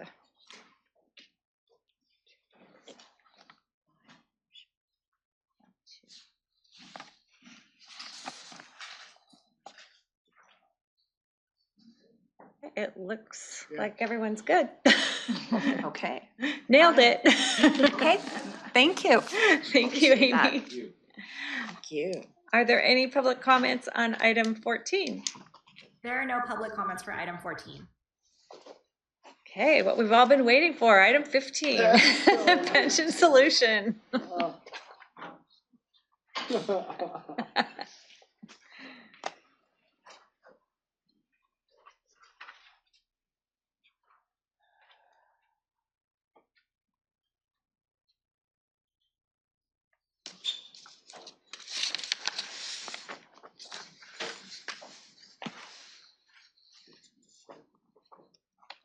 Hello. Good afternoon. My name is Ashish Jain, Chief Technology Officer and the sponsor of this project. I think this is it, kind of for last phase of the project. This is the last phase of the project, and then I think before this September we will meet. I think we have to, we are going live in September. So these are the last 2 meetings we'll be going. We need to have So we have a lot of work. We have a lot of work ahead of us. We need to have But I'm feeling good about it. I think we have a lot of good things are coming in the project, and Anthony and Chris will go over the update. Anthony?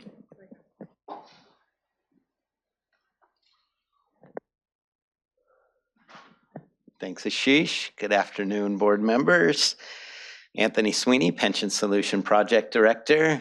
I'm happy to be here on the second to last board meeting, regular board meeting before our scheduled go live. So today I just want to share some information on our project status and what's going well, what our current challenges are, and then provide a real life view into our potential go live month. And then discuss our project budget and future planning efforts. I did just want to take a minute. Cassandra mentioned Jennifer Spangler's promotion. This project has been a huge team effort, but Jennifer's been the MVP of this project, hands down. So we are going to miss her, but she's told me she's committed to, and Jeff's committed to keeping her involved in the critical activities so we don't lose our momentum. So we know she's good about doing it all. So I have no qualms about having that happen. So it'll be good. So just starting, this is our overall project schedule metric representing our 6 most critical work streams. For Go Live, it's been revised now to break out implementation, business transition, and training work streams, since those are critical functions as we get closer to Go Live. As you can see, all our work streams are green except for user acceptance testing, and I'll speak to that in the next slide. So moving on to user acceptance testing, our 9-month user acceptance testing period began in September of 2024 and is scheduled to complete around mid-July. So within that time frame, we had 3 targets within our schedule. The first was to complete the execution of all our 430 test scripts by April 2nd. So we were slightly below that at that time, but now we are at 100% and that milestone has been completed. Our second target was an aggressive goal to pass all our test scripts by April 30th. We did not hit that goal. We're currently at 77% passed, which is why our UAT status is currently in a yellow state. However, we do still have the next month or so to pass these remaining test scripts, and I'm confident we'll be able to reach our goal by the scheduled end of UAT. Our typical UAT metrics are available in the appendix of the presentation, but I wanted to focus in on our current status and these specific milestones. Our final target is to complete UAT regression testing by the end of the period. Our plan includes a subset of UAT test scripts to retest. We have identified that subset and have began that regression testing on scripts that aren't dependent on other outstanding tests. The project also has a much more comprehensive regression test plan that will begin in mid-July once all the UAT testing has been completed. This is our implementation calendar. This is what we use for planning purposes as we get closer to go live.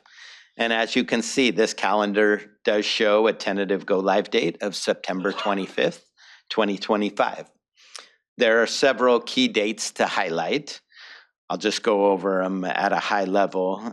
Before we shut down our legacy systems for transactions, we will first shut down our secure employer website, our CalSTRS member self-service portal, and the member information center our contact center uses to capture member interactions and conduct transactions. Shutting these systems down early will allow us to process in-flight transactions from our members and employers before our legacy system goes into inquiry mode, which you can see on the 12th. Our employers will still have inquiry access to data, and members can still get information from our contact center agents, but processing transactions cannot occur during this time. On the 12th, our legacy systems start. We'll go into read-only mode. Data conversion begins from the old system to the new. This process can take up to 13 calendar days and 9 business days to extract, convert, and validate the data. We'll meet with our director level and executive steering committee to present go, no-go decision data. And if all is a go, we will deploy Benefit Connect on September 25th. And then we'll sync that with our financial system over the following weekend. We have already practiced this process once and all activities went well. And we plan to practice this a second time in June with even more of a real life simulation. We will be validating some efficiencies we identified the first time around. And if we confirm those efficiencies in the second run, we expect our activities and go live date in this calendar to shift forward by a day or two, which limits the downtime for our members, employers, and our staff, and gets us transacting in the new system even sooner. So that's a hope to move that go live date forward. All of these dates are part of our communication plan with our stakeholders. Our first member communication email is scheduled to go out next week, informing our members the new system is coming this fall and the benefits it will offer. Then future communications will outline limitations and impacts associated with this implementation plan and how they can plan accordingly for those. This is our budget slide showing our spending to go live, and we are on track with our current spend plan. We do have a quarterly meeting scheduled with Department of Finance to review our project progress and this budget on May the 16th. That's an ongoing quarterly meeting we have. I also want to make you aware of a contract item for board approval that will be before you in item 16D. This is to extend our contract with Linea Solutions to provide business transition support through our maintenance and operations period, which is June 30th, 2027. Linea has been supporting our project since 2023 and assisting our business areas in such efforts as documenting business process changes, developing procedures, leading AI initiatives to help the project team, and various other change management efforts. Lastly, this is what Art had teed up in the strategic plan costing discussion. So as a reminder, project to program is our goal to establish a new division to support the long-term needs of our new system and reduce our reliance on vendor partners. In the strategic plan costing presentation, Art shared an estimated cost of $23 million and 39 positions related to project to program strategic objective. This estimate was based on vendors' maintenance and operations outlook at the time we signed the new contract in 2023, and our internal review when we began putting this plan together last year in 2024. We continue to work with Sagitech on updated staffing and dollars and reevaluating our own estimates internally. We will plan to have more precise numbers in September when we bring these strategic plan costs back for your approval. However, I did want you to be aware our estimates take into account a reduced ask based on some of these following components. We have taken into account the decommissioning of our legacy system and leveraging those staff and dollars to reduce our overall request. We've taken into account knowledge transfer that is occurring with our current state staff to take on roles currently assumed by Sagitech and other CalSTRS contractors to reduce the overall number of costs and consultants. And we've taken into account reducing positions funded by the project through attrition, staff transitioning or competing for these newly created positions, and by positions that will return to the business area. So I've shared our project to program goals, the methodology for determining the budget and staffing needs, and other plans to reduce our reliance on contractors with our IPOC. And Chris has provided feedback and concurred with our plan, but I'll turn it over to him now to provide his input and share his project assessments. And then we'll be happy to answer any questions.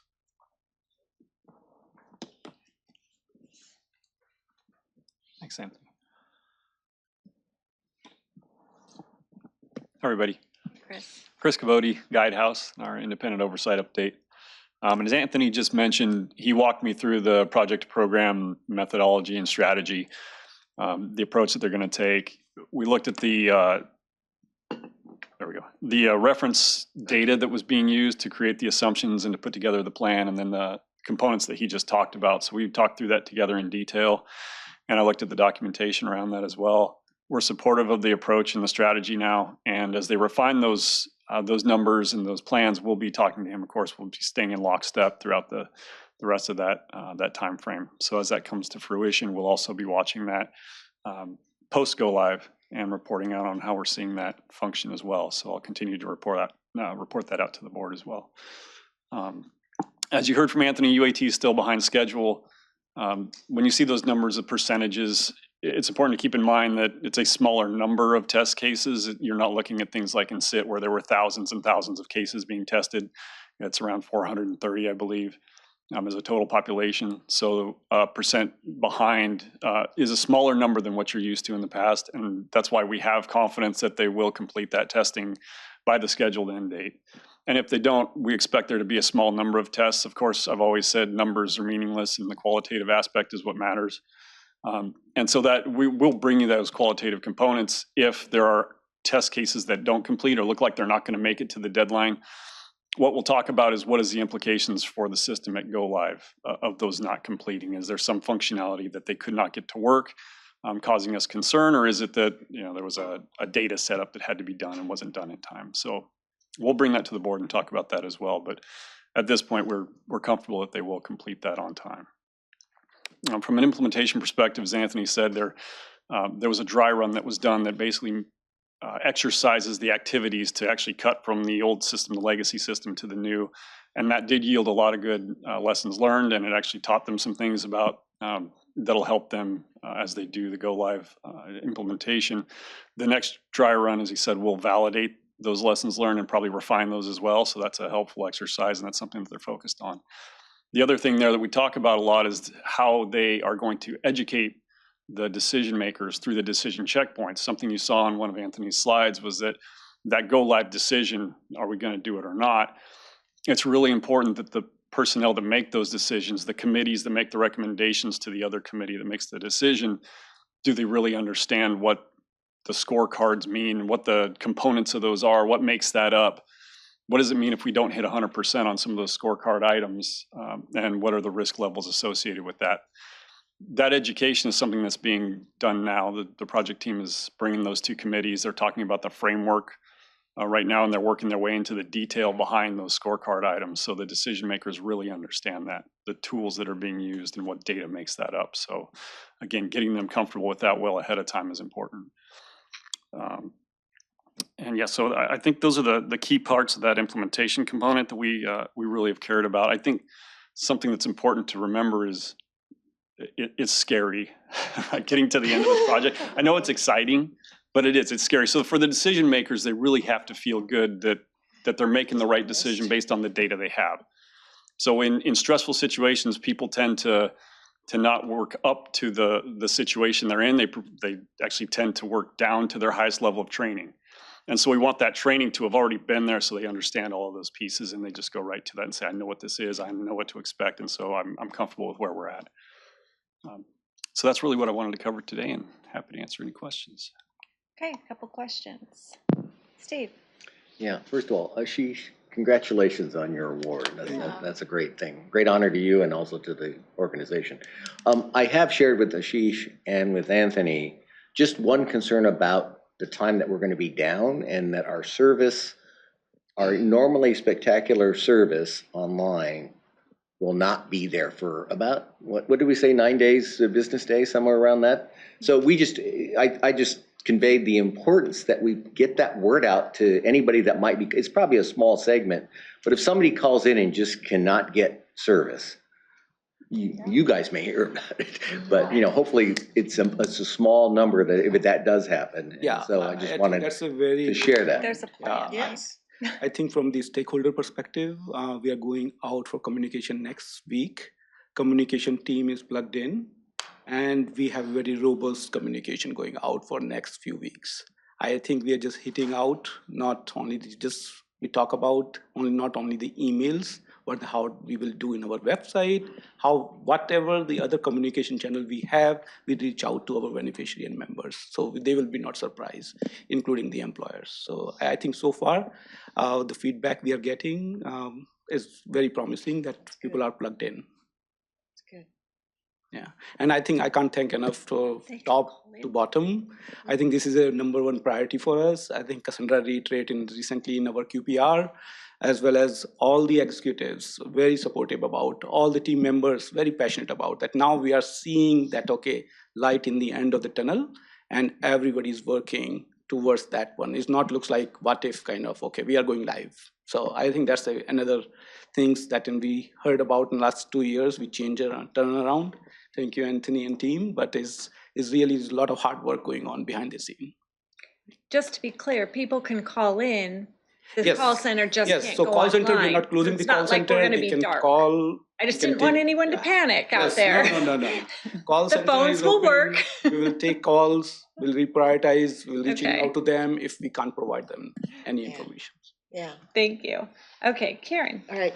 Thank you and congratulations again, Ashish. And just to piggyback on what Steve has said, is that anything that's documented or the calls that come in are going to be documented and then entered into the member's profile, and then an audit trail will be listed so that we know on this particular date this happened. Okay, so just to make sure.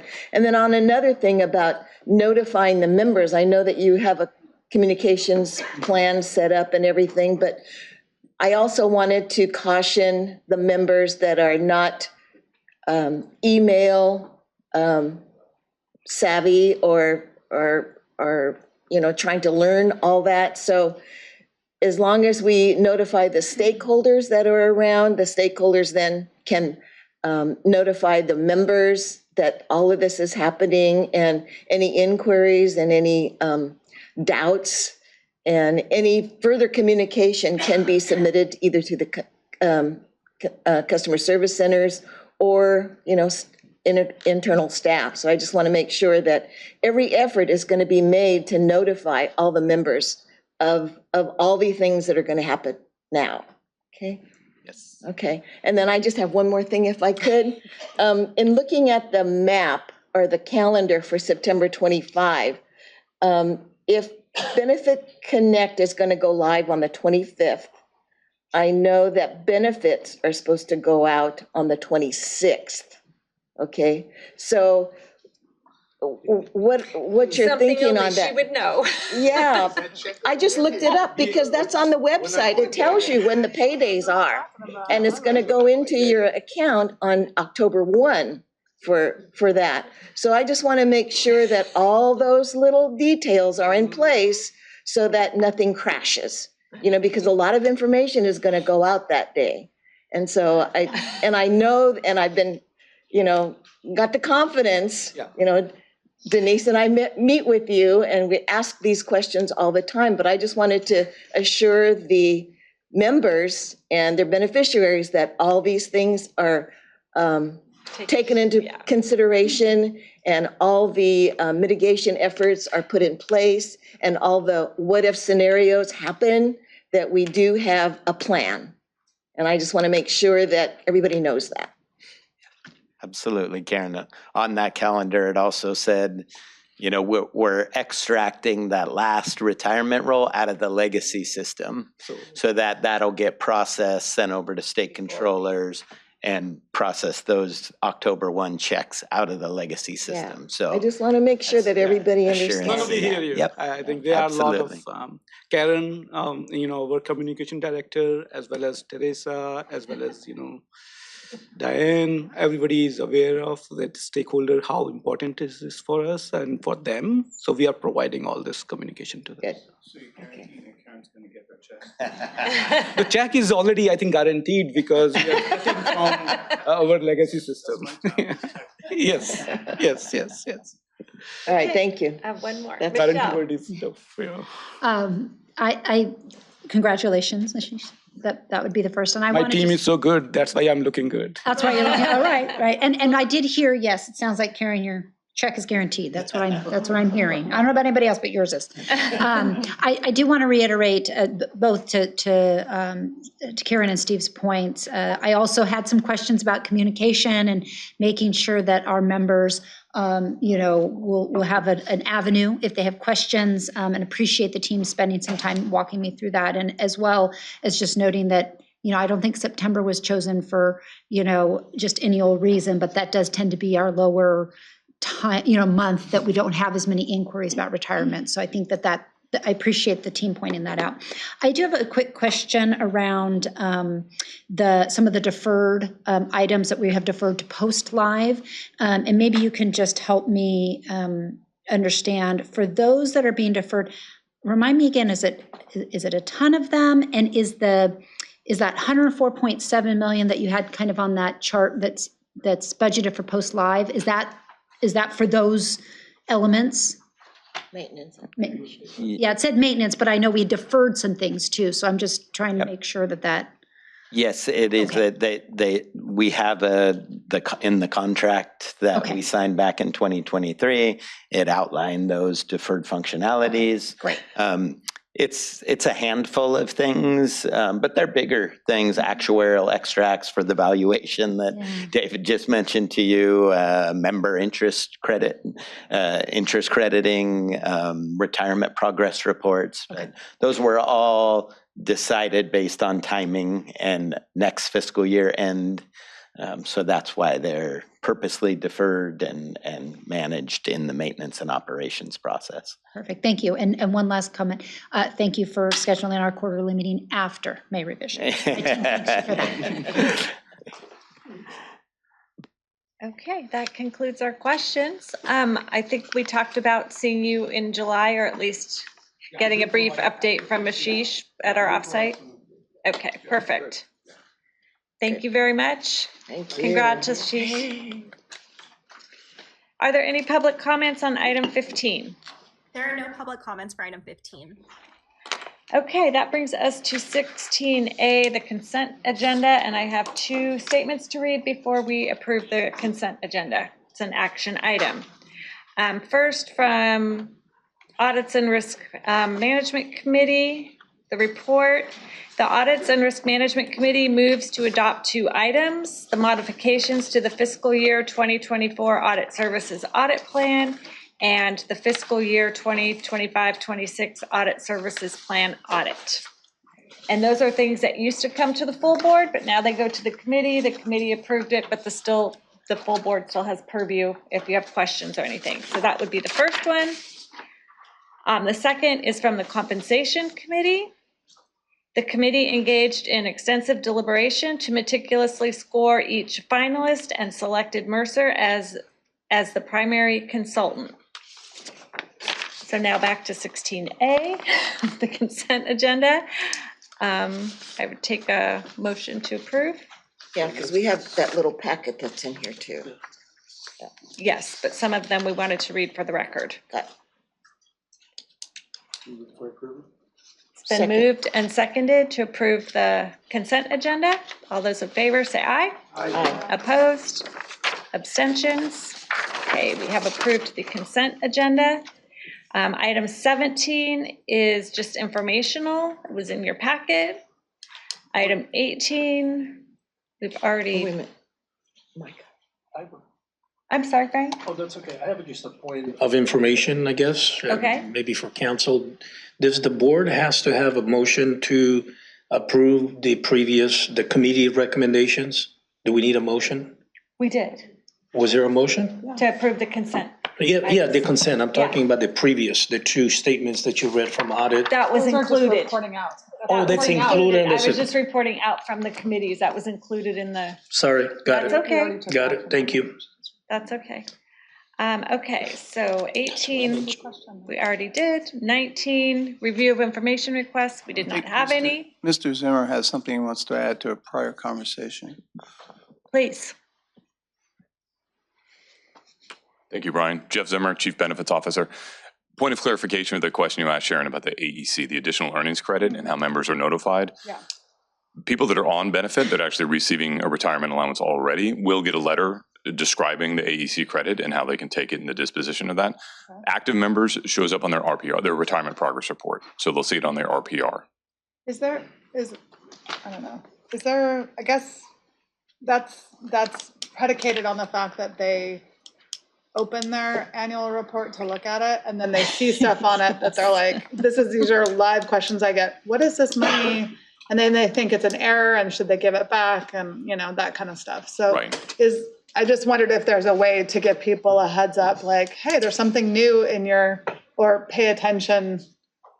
There could be supplemental communication on CalSTRS.com, but Yeah. right, I just wanted to clarify that. But thank you for that. AEC on the RPR, but if you're on benefit, you do get notification about what it means to you. Perfect. Thanks, Jeff. Appreciate that. Item 20, draft agenda for the next meeting.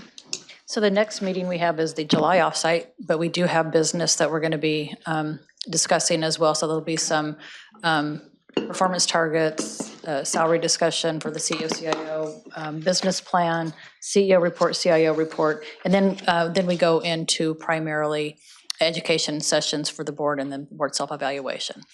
And that is the agenda. We can talk about what the location is, or we've already said that? We're going to send it out. Okay. Okay, thank you. Item 21 is opportunity for statements from the public. We have no public comment. Okay, before we close, I just want to thank the board for the honor and privilege of continuing to lead for the Teachers Retirement Board. I would also request that you fill out your wishes for committees, et cetera, so we can have that ready before July. Mr. Chair, what time would you like to start board governance? 4:30. 4 minutes. Okay, 4:35. Thank you. He saw my look. We killed everybody sitting here for 2.5 hours. Okay. Thank you very much to everyone. Thank you. Meeting adjourned. Safe travels to those who are leaving.